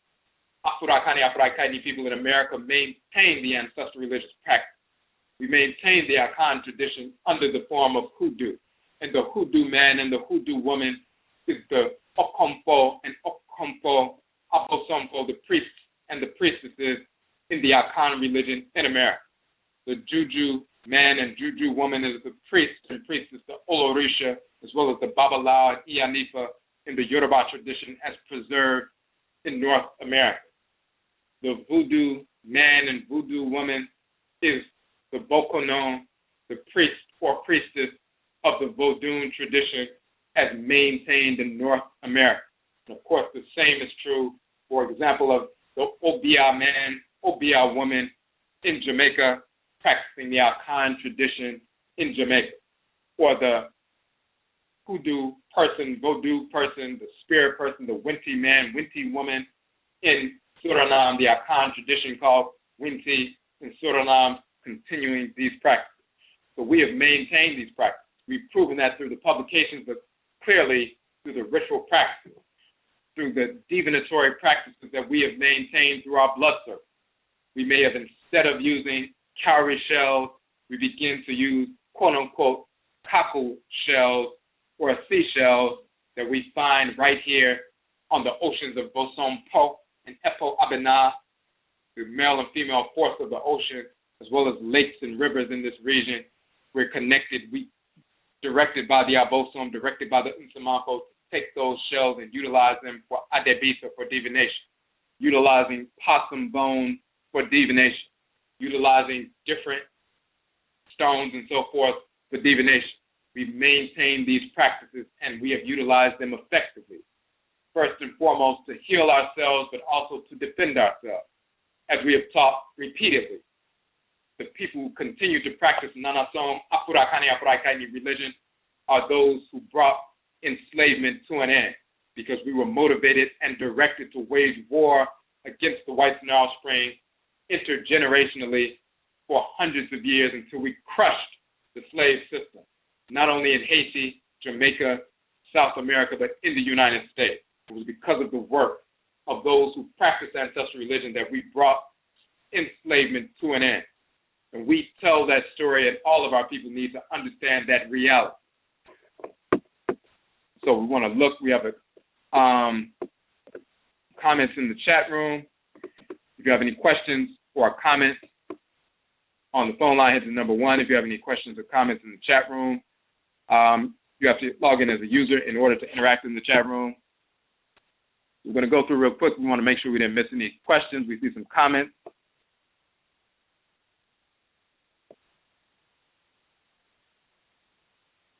And one comment was,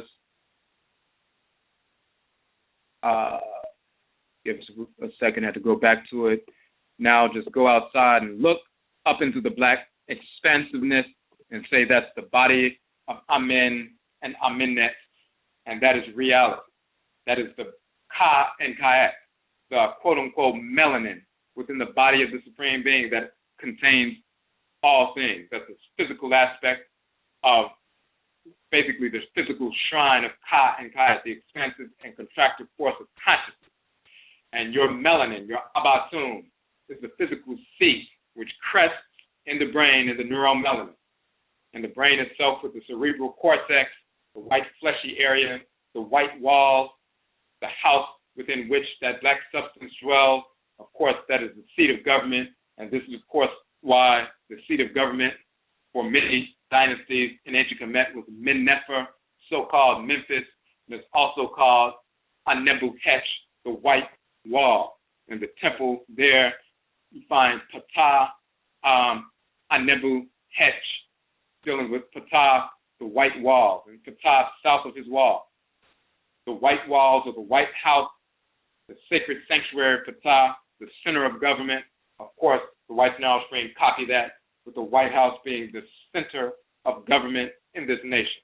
But the white walls are the right and left hemispheres of the brain, the cerebral cortex, the white fleshy matter. And within that is the neuromelanin. And that is the seat or throne of the Ka, the Kait. Because the neuromelanin crests, the melanin crests in the neuromelanin region, it crests in that region, and the Ka dwells in that region, in the head region of the body. So your melanin, your Ka, your Kait, your Kanu, your physical melanin is the physical seat of that spiritual force, that divinity, the Ka, the Kait. In the same fashion, black substance of space, the dark energy, the dark matter, is the physical seat of Ka and Kait, that expansive and contractive force of consciousness, the Supreme Being's divine consciousness, or all-pervasive force that regulates all things. So, want to go up,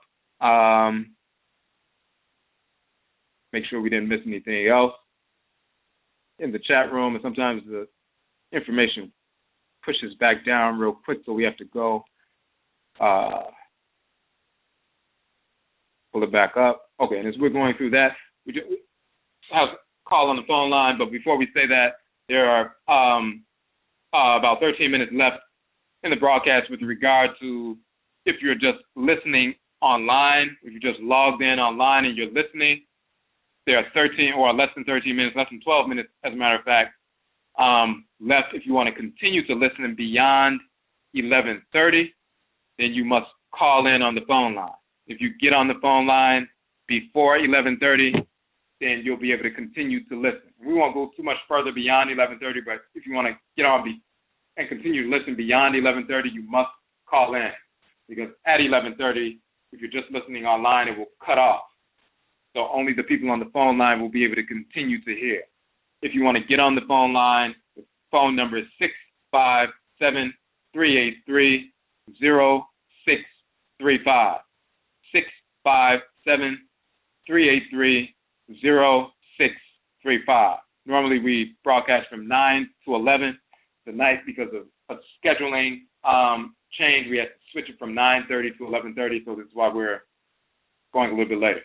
For those who came in a little bit later, we had to start a little bit late. So 657-383-0635. You have less than 11 minutes to call in if you're online. All right. So on the phone line, we have caller Michiowo on the phone line, number 7352. You had a question or a comment? Michiowo, Mediase for taking my question. Oh, yeah, say that. I had a question about when we learn things from the Nanasom and Samanfo and the Abosom, things such as like herbs or healing and stuff like that. While I'm confident and believe that they can teach me anything that I wouldn't be able to learn in any school or any formal training, when you get ready to go out and maybe use what you've learned to help other people or maybe teach other people, how can you go about that without credentials? You know, how would they believe that you know what you're talking about? Because, of course, you know, most of us are not into ancestral religion and things like that and don't, you know, believe in people being talked to by divinities and things of that nature, and you would probably be written off or discredited if you said something like that. So how could you take what you've learned from them and apply it to help other people without credentialing? Okay, and that's key, and we really appreciate that question. And this notion of what are credentials. Of course, once we begin to embrace our culture, we know that credentials are based on what we receive directly from the Abosom, from the Nzamafo. What is encoded within our cry is our credential. What is our functioning creation? And when we develop our capacity, develop our talents, develop the spiritual capacities we've been given, and refine them, as we talk about in the Ptah system, refining our capacities, then that is the credential. So, of course, we don't go along with the white neurospring. However, so for example, when people talk about healing and, PhDs and things like that, and they have a PhD in divinity, meaning that they worship a fictional cartoon homosexual cracker who never existed, and they get a degree in that, and they call that a credential. So in this culture, of course, that's a credential. But the key is, but it means nothing in reality. The key to people embracing your effectiveness is your effectiveness. Your effectiveness is the credential. Your character, and then that character manifests through your work, and the effectiveness of your work, that's the credential. So at first our people typically, because we're brainwashed, if we're having an issue, for example, a psychological problem, a spiritual issue, or even a physiological problem of some combination thereof, they will go to conventional doctors, go to therapists, go to nutritionists, go to surgeons, whatever it is. And those things don't help, or they, exacerbate the problem in one area or another. Then when they're at their quote-unquote wit's end, and they find that someone says, hey, we have a remedy to deal with this, then when they assess your character and recognize it's in alignment with order, and they feel that, and then you engage the work directed by your OKRAA, and your Nsamanfo, and you, of course, are effective, then that trumps everything. People are more concerned about results than somebody's credentials, and even if they were high on pseudo-credentials. And, of course, the white neurospring, where do credentials come from? They come from the minds of the white neurospring. If they manufacture a field of endeavor like archaeology or anthropology or linguistics or botany or internal surgery or whatever it is, they investigate things based on their limited capacity. They create a, investigative approach, method, and then they certify people in that flawed method. And then if you pass and imitate that method with consistency, then you receive a credential that they made up and they labeled and they give to you. They decide how long you're going to be in school and what you need to do to get this credential and so forth. It's all made up. It doesn't come from anywhere but their own mind. So just like they have the capacity to fashion pseudo-credentials based on their limited capacity to experience reality, we have the capacity, and we're the original people to establish credentials based on what was placed in us by the Supreme Being, our capacity to align with order. We can put forward, quote-unquote, credentials in reality because we have the capacity through our Ba and Ba'et, the energy that links us to the divine living energy of the forces in nature, and we can attune to the forces in nature. They govern everything. So if you can attune to the forces that regulate all things in creation, then you can develop a method that's thorough, a method that's clear, a method that can achieve results, that doesn't create disorder in other parts of the world and other individuals in the process. And you can credentialize that method. And people who go through that same method, then they can be seen as people who have gone through a thorough process of extracting information and utilizing materials, whether it's spiritual or physical, to achieve the desired result, the harmonious result. So the key to our people is effectiveness. You can have the most strident Christian, Muslim, whatever. But when their pseudo-religion can't answer those questions, and all of them have those questions, even the most strident ones. If you listen to our broadcast, Etchi Sign, Ancestral Religious Reversion, when we deal with and we utilize a method through the Kukutuntum and Ubin Sheng and Wabo Jira and so forth, to engage ancestral religious reversion, which is reconversion, meaning we revert back to reality. We've freed thousands of people from Christianity, Islam, Judaism, Hebrewism, all of that nonsense, Moorishism, all of that foolishness, through embracing and introducing real culture. So even the ones who are imams or sheikhs or, Christian ministers and so forth, they still have doubts about the foolishness they're involved in because their crowd is telling them every single day that it's nonsense. Their Nsamanfo are telling them every single day that what you're engaged in is nonsense. But they never came in contact with anybody who could say physically, directly to them, out front, outwardly, what their Nsamanfo and their crowd has been telling them inwardly. And then you come forward motivated and animated by your OKRAA and your Nsamanfo, your Nananom Nsamanfo, and you say to them externally what they've been told internally, and it jars them. They may try to resist it at first, but they're still coming because they need some results. They need something that's effective, and what's been happening is not effective. So when you start dealing with certain individuals and they have a good result, a harmonious result, where there's different forms of healing, then they inform somebody else, she's not just talking about this, it's effective. And I can show you how effective it is. It helped me out. And then somebody, sometimes through curiosity, sometimes through a perverse desire to, quote unquote, expose you or expose the fact that you don't really know what you're talking about, they'll come forward and try to embrace or engage you. And then when you heal them or put them on the right track as well, then that transforms them as well.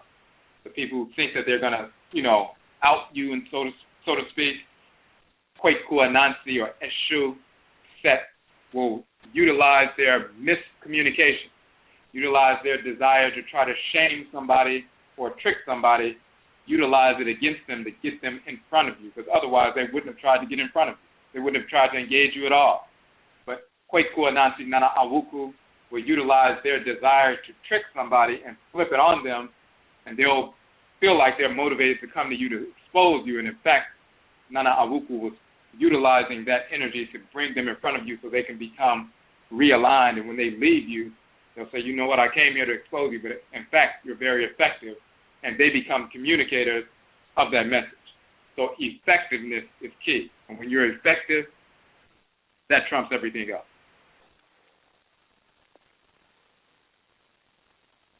Okay. I just had one other question, though. Like, say, for instance, if someone wanted to open up, say, a healing center and they had been taught by the divinity, how would they go about promoting themselves? Well, you don't necessarily have to look at it in the sense of promotion. You connect with individuals, first of all, who are engaged in the same process. It may be a small number of individuals at first, or depending on where you are, because some areas have a larger number of people who are trying to engage these same kinds of principles, getting back to ancestral culture. Other, regions, most places, it's a very small percentage of people who are engaged in something like that. So, first you start with your own ancestral tribe, communicating with your Nsamanfo, learning from them the specific structure on how you want to set something up. If it's a healing center, what is the method of healing you're going to be using, how you're going to set it up, how you're going to, what the schedule is going to be, all those different things you want to have in quarterly structure. And you'll glean that and learn that directly from them. But then you begin, number one, to teach information. You can publish things, but you can also, there are different ways to teach, whether it's publishing, whether it's through video, whether it's through presentations, whether it's through a number of different ways to give some information out, make that information available to those who want that information. Once you make it available, there are certain people who don't like to be, of course, people don't like to be coerced into anything, but once you make the information available, you speak directly to their crowd, not necessarily to their sunsum, their spirit, which may be conditioned, but their crowd is a divinity, and it's always trying to align them with reality, always pushing them towards divine order and other individuals who are connected with divine order. So once you make that information available, which is, typically in most communities it's not available, now there's a magnetism that's, created because the information is available. once we began to put these publications out and put them out for free, then people started to gravitate towards this information. It was the reason they're gravitating towards it is not simply because it's out there. They're gravitating because, number one, it's already seeded within their own crop since they've been a child before they even came through the womb. So now there's something out there that confirms that, connect to it. So put that information out in different ways, whether it's through social media, communication with individuals. It can be a small group sometimes. You can connect with one person, two people, and so forth, and begin to generate that substantive field. Once you connect with people and you're doing something substantive, then it generates a field of energy. And when you have a field of energy, then you generate an orbit. You start pulling other individuals into your orbit. They start to awaken. If you look at, just like when you communicate with the Nanasom, if you look at a tuning fork and you make it begin to oscillate, vibrate, you put another tuning fork near it, it will begin to vibrate as well. As soon as you begin to engage that kind of work and consistently engage that kind of work, then the energy that you generate will begin to stimulate and make other individuals begin to oscillate and vibrate, and the Nanasom will push them into a position where they come in contact with your information, come in contact with your center, come in contact with, the work that you're doing, or other individuals who have been connected to you, and you will build incrementally in that fashion. And that's how it often takes place. It doesn't always take place where you just set something up and a bunch of people show up. You begin to develop relationships based on being effective, based on the people you have impacted.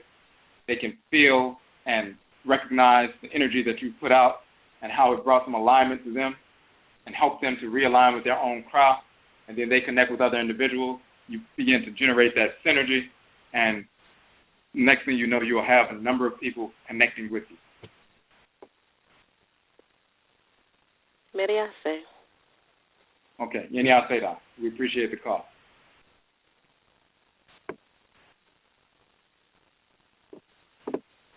Okay, we have another call on the phone line. Ichiro on the phone line, number 1129. You had a question or a comment? Yeah, Chamo.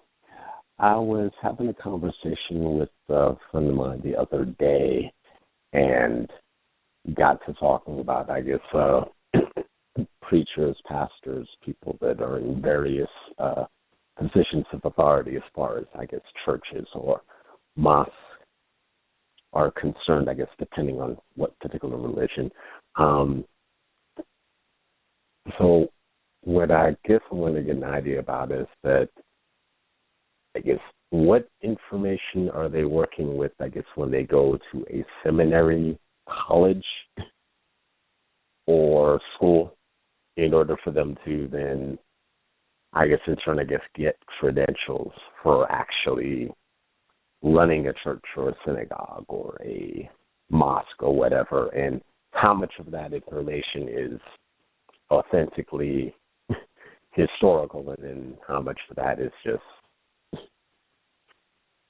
what they need to use to control the minds of the people that they're preaching to.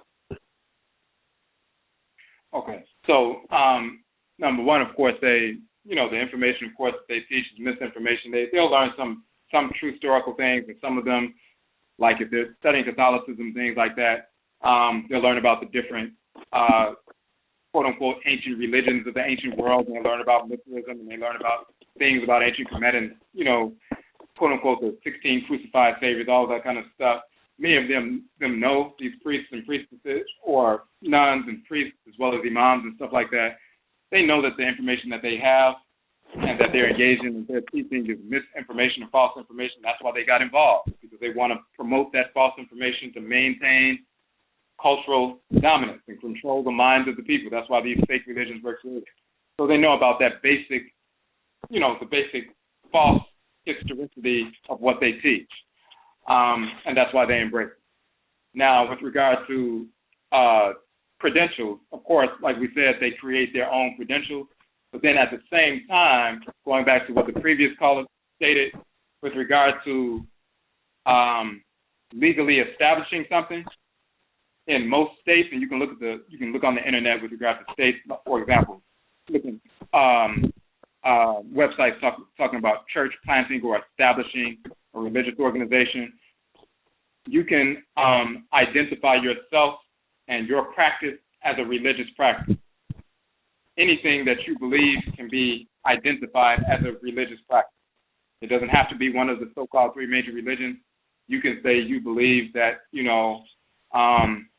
chairs are divinities, and that's your religion, and that is a quote-unquote legitimate religion. You can open up a 501c3, non-exempt, have that non-exempt status from the IRS. You can establish a religious organization. You can have it, quote-unquote, certified by the state as far as, it's going to be this entity and take on a specific name, and nobody else can use that specific name for their organization. And you can open up something just like anybody opens up a church. We go through the exact same process. So when you can look online, look at the laws in your state. But anybody can establish any kind of, whatever their belief is, they can say, this is my religious belief. You don't have to have a book or a set of scriptures, because every quote-unquote religious belief is quote-unquote different according to the eyes of the law. So anything that anybody believes, they can establish it that way. They can establish a religious organization. You can have that non-exempt tax status if that's what you would like. You can have that legal name. You can, rent out a space or purchase a space, and you can do whatever any other so-called religious organization does. So anybody can do that. So that's what's on the legal side. Anybody can go through that same basic paperwork and establish that. So with regards to the information as far as credentials and degrees in theology and doctorates and all of that is simply manufactured by the wife and offspring. They decided that they wanted to create a degree program. It's like somebody can say, I want to create a degree program in women's studies. So we're going to create a PhD in women's studies.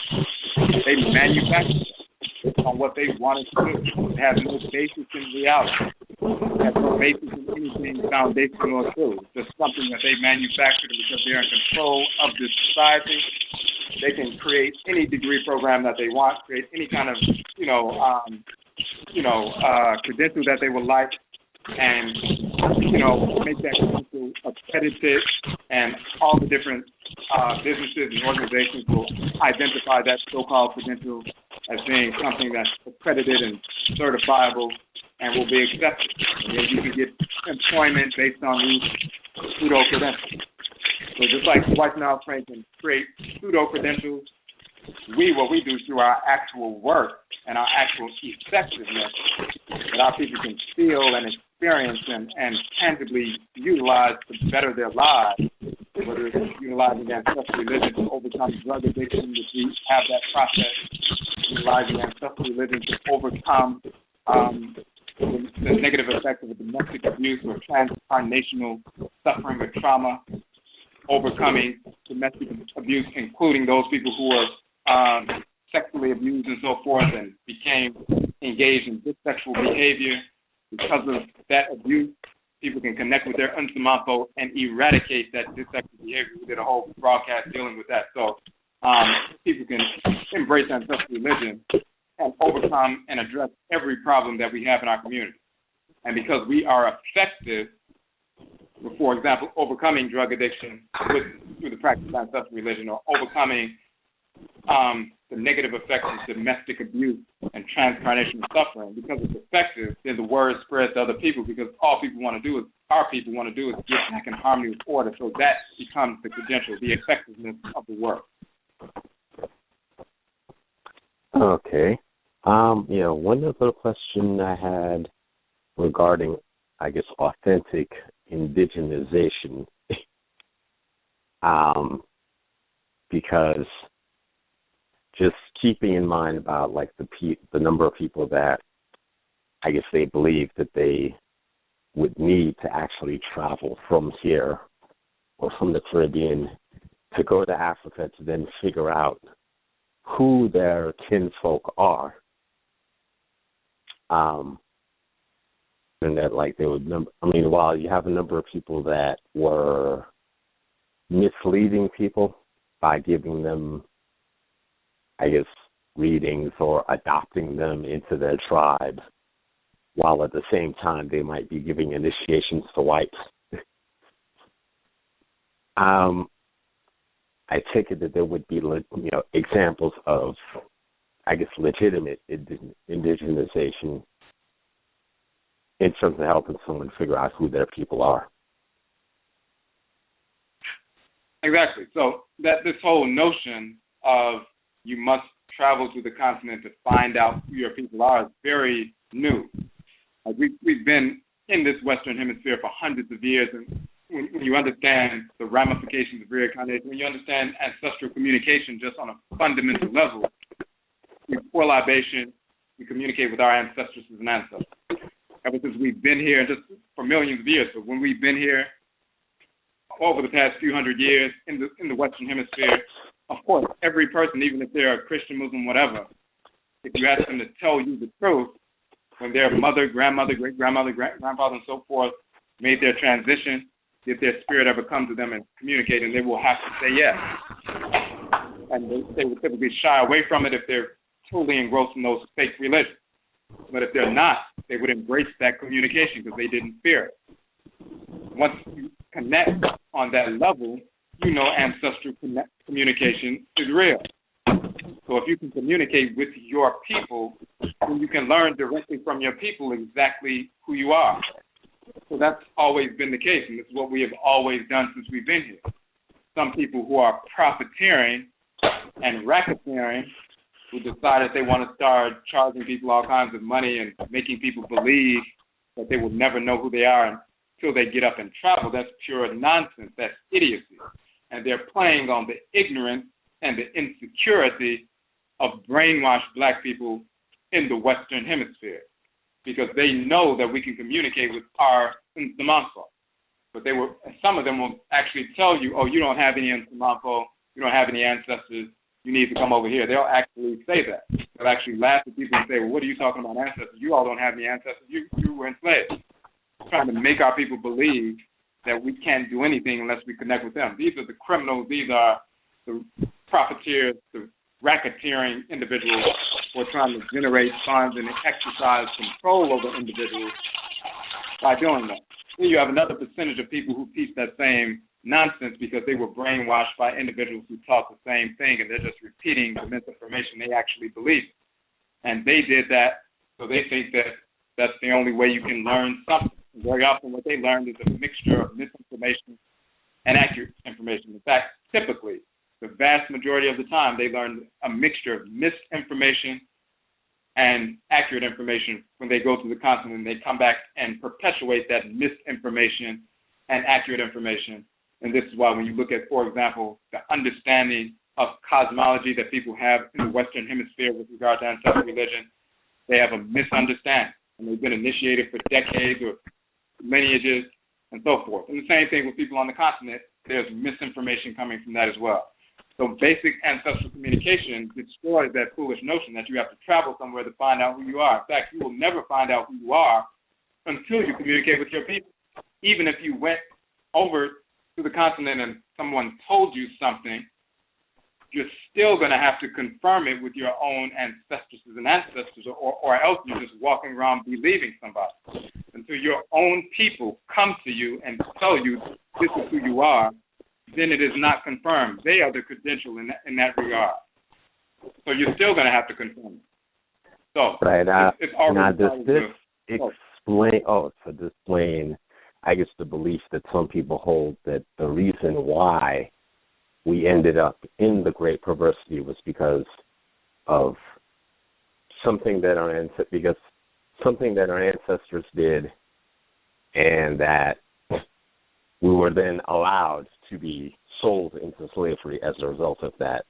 I remember an individual that was commenting about the perception of some of our people in Africa that when they see, I guess, those of us from the United States or from the Caribbean, that's the belief or the assumption that they have that, we don't see them as our people in exactly the same way because their ancestors were in violation with the various deities and, as a result, were enslaved. And now, therefore, now that they're coming to us to quote unquote figure out who they are, that. So I guess how to address, that perception. Right. And so some of them will promote that foolishness, and they know it's an absolute lie, because when we were there, we were all living, we were part of the same group, same family. So we were together. So some of our people were at war with one another and capturing the prisoners of war. Some of them sold them to the whites and their offspring, including people who were related, inter-ethnic warfare. So, for example, when the Asante Nation, Akhan people, fell into a civil war and they were fighting against one another and spilling the blood of one another because of a succession dispute, some of the ones who were captured are sold into enslavement. So they're the ones who were enslaved have the exact same ancestresses and ancestors of the ones who were sold them into slavery. So would they say, well, you went into slavery because your ancestors did something wrong? Your ancestors and ancestresses are mine. So that's nonsense. It really comes from Christianity and Islam. They want to make our people believe that the reason why white people enslaved our people is because we did something wrong, so take the blame off of the whites and their offspring. Don't seek to exterminate them like we should, because it's really all our fault. That's nonsense. So we did a broadcast proving, and going into detail, proving that's nonsense. It's called Nanasom and the Defeat of Slavery. We also did a broadcast dealing with the Odwirafo and the Barbary Coast slave trade, where just like during the so-called 16th and 19th century, millions of our people were enslaved in the Western Hemisphere by the whites and offspring. During the 16th through the 19th century, so-called, millions of white Christians were enslaved by black people who were foolishly embracing Islam as long as white Arabs during the Barbary Coast slave trade. For the exact same period, nearly 4 million white Christians were enslaved in Europe and the Mediterranean, different parts of the Mediterranean and North Afuraka, Afuraitkai, while over here in the West, our people were being enslaved. So did they say, well, because you embraced Christianity, that's why your people were enslaved for 300 years in North Afuraka, Afuraitkai, in the Mediterranean by black people as Arabs? They don't talk about that much because it destroys that idea over here that it was because of African religion that we were enslaved because we were engaged in negative practice. So we crush all of that idiotic nonsense in those two broadcasts. It's rooted in the whites and their offspring. They want us to believe that everything that happened was our fault, to take the fault off of them so that we won't seek to exterminate them.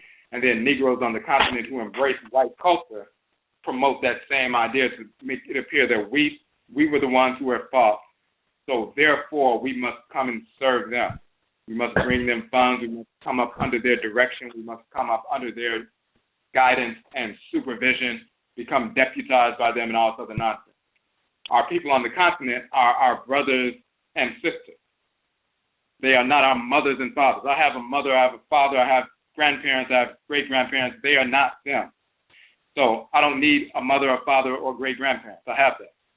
So they are our cousins, brothers, and sisters. It's not a parent-child relationship. It's a peer relationship.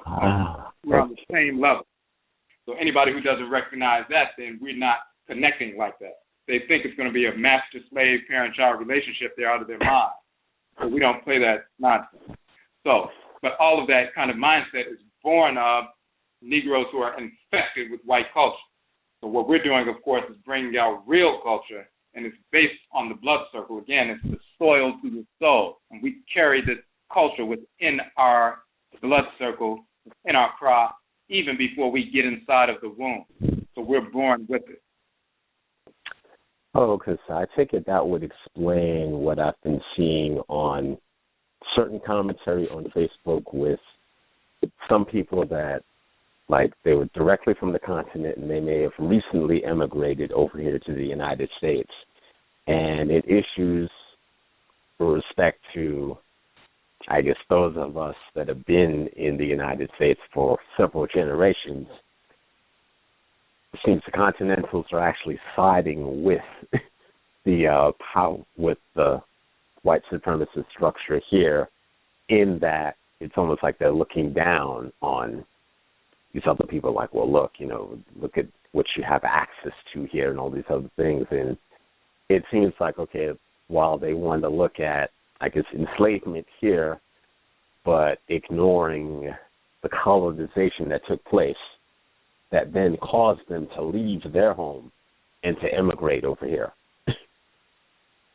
Right. So, in fact, we mentioned in a previous broadcast that enslavement in a foreign land and colonization on the homeland are two sides of the same coin. So, in reality, somebody named, Daniel Edgymine coming over here talking about our people. Well, why is your name Daniel? I mean, they're out of their mind. Some, people, worshiping crackers on the continent and talking about we need to come home to embrace them. It's nonsense. So as long as you have brainwashed people on the continent, you have brainwashed people here. But you have some aware people on the continent and you have some aware people here. And we're dealing with awakening and making our people aware. We are dependent on nobody outside of our direct blood circle to embrace our culture. And this is our foundation. That's reality. And if anybody, has an argument with that, then to hell with anybody who has an argument with it, because that's the reality. Right. Okay, so we got one more call, so we appreciate that call. We got one more call on the phone line. Give me 1 second. Okay, Michiawa on the phone line, number 5265. You had a question or a comment? Michiawa, Brother Kwesi. I had a question. I had a question about dream guides and animal totem references from an ancestral cultural religion perspective. Okay. So, is there a reference that you can give me that I can use to code my dreams? You're looking for? Okay, I thought you had a question about that, but you're talking about a specific reference that just simply talks about totems and things like that. Yes, because I've been dreaming a lot lately, and I've been getting messages, but I've been using, platforms from the whites and the offspring, and I want to use something that's more accurate based on our ancestral cultural religion. I'm from the Gullah people, I'm from the Gullah. Okay, so yes, so as a matter of fact, very often people look at, all these dream books are written by Eurasians or, Western or Eastern Eurasians, pseudo-Native Americans, and so forth. Look within, on one hand, we have some information. If you look at the Aboa and Kwa page on our website, we talk about animal totems in general. If you look at the Akradin Bosom page on our website, when we're talking about the Abosom of the 7 days of the week, those 11 articles, we include information about some of the animal totems associated with those divinities. And then we have links as well. If you look in the Yoruba tradition, for example, and the Orisha and certain animals associated with the Orisha, so look into the different cultures. I couldn't point to one specific book because I don't know of a book that's an authentic book written by one of our people talking about animal totems, just focused on that. I don't know if one has been published from somebody authentic. So you would have to actually do the investigation, looking into, the Orisha from an authentic source, or looking in. You can look at our website with regard to the Akhan tradition of different Abosom. If you're looking at the Bakongo tradition, for example, the works of Dr. Fukiao, like African Cosmology of the Bantu Congo and other works that he's written, there were some authentic expressions of the Congo tradition. There are some works and maybe some groups on Facebook that deal with Gullah culture, Gullah Geechee culture, that you can get. As a matter of fact, if you want one good resource for information about the Gullah tradition is Dr. Atifi Adiro. When you go to our Okom Economic Development page, you'll see Nkingu Health. So she's a naturopathic physician, but she's also from the Gullah ancestry, and she studies the Congo tradition and uses, her ancestral tradition. She's born and raised here, but she learned about her connection to the Congo and Of course, her ancestry is Gullah as well. So she utilizes that cosmology as a lens by which she heals our people. So she just doesn't use the traditional naturopathic methods. She's a doctor of naturopathic medicine, but she utilizes her own ancestral culture as a lens through which she views the world and establishes her healing modalities. So in Kingu Health, Dr. Atifi Adiro, you can go to the Akwamu Economic Development page. You get to her website, and then you also can hear the interview she did with us on Igua Marketplace Day, where she talked about that information as well. And I know she has some resources specifically connected with the Gullah tradition, because you will find even within the tradition, certain groups have animal totems that other groups don't have. Even within, there's maybe a difference between when a crow, the Kwakwa Dabi, shows up for an Akhan person of the Asona Abusia, it's going to mean something different than a crow showing up for a Yoruba person. Because in the Asona Abusia, the Asona clan within the Akhan tradition, the crow, the Kwakwa Debi, is an animal totem specifically for us, whereas other clans within the Akhan tradition, the crow is not an animal totem. So when they show up for us, they're bringing a certain kind of communication that if another Akhan person saw a crow, it wouldn't be the same kind of communication. So it's also, specific to different groups. So you know that you're a Gullah, so you can look into some information published by authentic Gullah authors and a good resource is Dr. Afifi. Okay, thank you, big brother. Okay, made out safe for the call. We appreciate it. So, all right. So I just want to check one more time for the chat room to make sure we didn't miss any questions in the chat room. Okay, one question. Here in Suriname, it is said that everybody who was born here as a Native American, Winti, Jojo, we call it. What are your thoughts about that? So you're saying that they're saying in Suriname that everybody who was born there is a Native American? Is that what you're saying? So it depends on what the context they're using, of course. Of course, the way they would use that terminology, Native American, would be different than the way people typically in the Western Hemisphere would use it. If they're saying that because they're born here, they're native here, because, they're naturally connected to the Earth Mother and things like that, then, they're kind of saying similar things, because more than likely embedded within that statement is the fact that the Akhan and other groups in Suriname who practice Winti, that traditional religion in Suriname, because they've engaged in ritual practices, they get possessed by the divinities and deal with the Nsamanfo and so forth, that, they've connected with the Abosom in those regions, and they have indigenized themselves, especially with them establishing maroon societies and so forth. They probably have indigenized themselves. So even though we went through the whole technical process and breakdown of the definition of what indigenization really is, many of them have done that. So they really are indigenous to the land, because after enslavement, because of that process, they indigenize themselves, just like many black people in America indigenize themselves to, the South. For example, they could get possessed by the Abosom operating through the Mississippi River. They indigenize themselves to that region, get possessed by Abosom operating through mountainous regions and so forth, or the Abosom connected to them who take up residence in those features, topographical features, and connect with us and so forth. So they indigenize themselves. They may be talking in that sense. If individuals are talking about the pseudo-Native American, some of our people are just misinformed. If they're trying to call them, the real Native Americans, they may call them, these were the first people that we came in contact over here, because, the Europeans were invaded later, and they see them as the first people there. They may utilize the term Native simply meaning, they were over here first. They were here before the other whites, the Western Eurasians, got here, and then once the Western Eurasians got here, they pushed them off of certain parts of the land. So they'll say, they pushed the original Native people. because they're assuming that these people were first, not realizing that our people were here even before these Asian migrants. So it just depends on the context of what they're saying.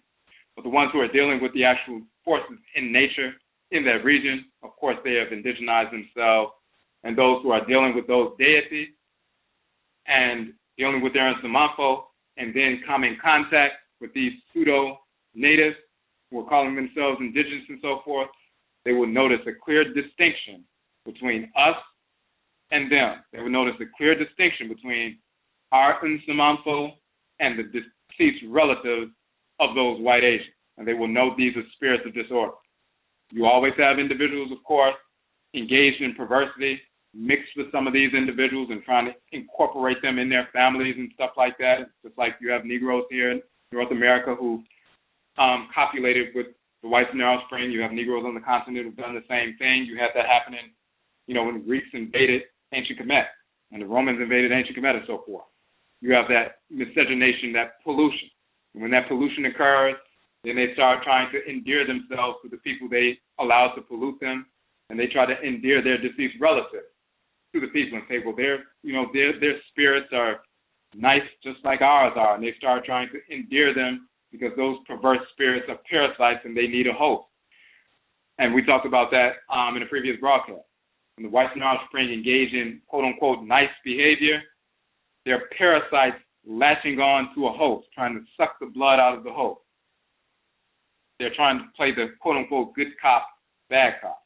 They're attaching themselves to us to try to make us become endeared to them, because when we become endeared to them, what do? What do the people who become endeared to one of the whites in their offspring, whether they're physically endeared to one of these white individuals or the deceased relative of one of the whites in their offspring? What happens when we become foolishly endeared to them? Then when other black people come and say, let's eradicate them, let's separate from them, the one who has become endeared will be the first one to stand up and defend the whites and their offspring and separate themselves from the entire black population. And if the rest of the black population says, no, we don't want to have anything to do with these white criminals or their deceased spirits, then the black person will say, well, if you don't want to connect with them, then I'm not going to connect with you. And because of the existence of the whites, whether they're physically alive or their deceased relatives, their existence alone just separated the black family. That is parasitic in and of itself. So through quote-unquote nice behavior, they have separated us once again because one of our people were brainwashed enough to follow that. So it depends on the context in which they are talking about. That would be my answer to that. Okay, so we want to make sure we didn't miss anything else in the chat room. And it looks like we caught everything. Okay, so other thing we have, if you look on our website, the FECU page on our website, FECU means group or association. So the FECU page is where you can go and you can see how to form a Nanasom FECU, an ancestral religion study group. We have a recommended curriculum beginning with the Kukutuntun, the ancestral jurisdiction, the Ubensheng, the ancestral summons, and the Wabojita. So we have a list of those various links. Of course, all of our 16 books, the ebook versions are free, so we list those books and other articles and pages in order, step by step, from the beginning. So you can establish a FECU, an ancestral religion study group, simply with one or more people, whether you do it online or in person. Just connecting, and of course, this is something independent that you will be doing yourself, connecting with other people so you can begin to institutionalize your own ancestral culture that you receive from your ancestresses and ancestors, your direct blood ancestresses and ancestors. We are institutionalizing the practice of Nanasom in the Western Hemisphere, whether it's Akanfo Nanasom or Akhan ancestral religion, whether it's Yoruba Nanasom, Yoruba ancestral religion, Ebe or Fon Nanasom, Ebe ancestral religion, Fon ancestral religion, or Basa or Fula or the Gullah tradition. All of those are forms of Afurakani, Afuraitkaitnit ancestral religion. the ritual incorporation of divine law and the ritual restoration of divine balance. So there are people who are forming those small groups around the country. When you go on our Nehem site, Afuraka-Afuraitkaitnit.nehem.com, you'll see some of those groups. They've established groups and posted those groups in the forum so people can check out to see if there's a group in their area. If there's not, then you can start one simply by connecting with somebody and saying, okay, we're going to start reading and studying the Kuku Tuntum. We're going to go through the whole book and the whole audio. And once we get a firm understanding of that, then we'll go to the Uben Shang, read that and get a firm understanding, and go through the Wabo Jita, go through Afuraka, Afuraitkaitnut, the origins of the term Africa, Madanechi, divine law and divine hate, and various other publications.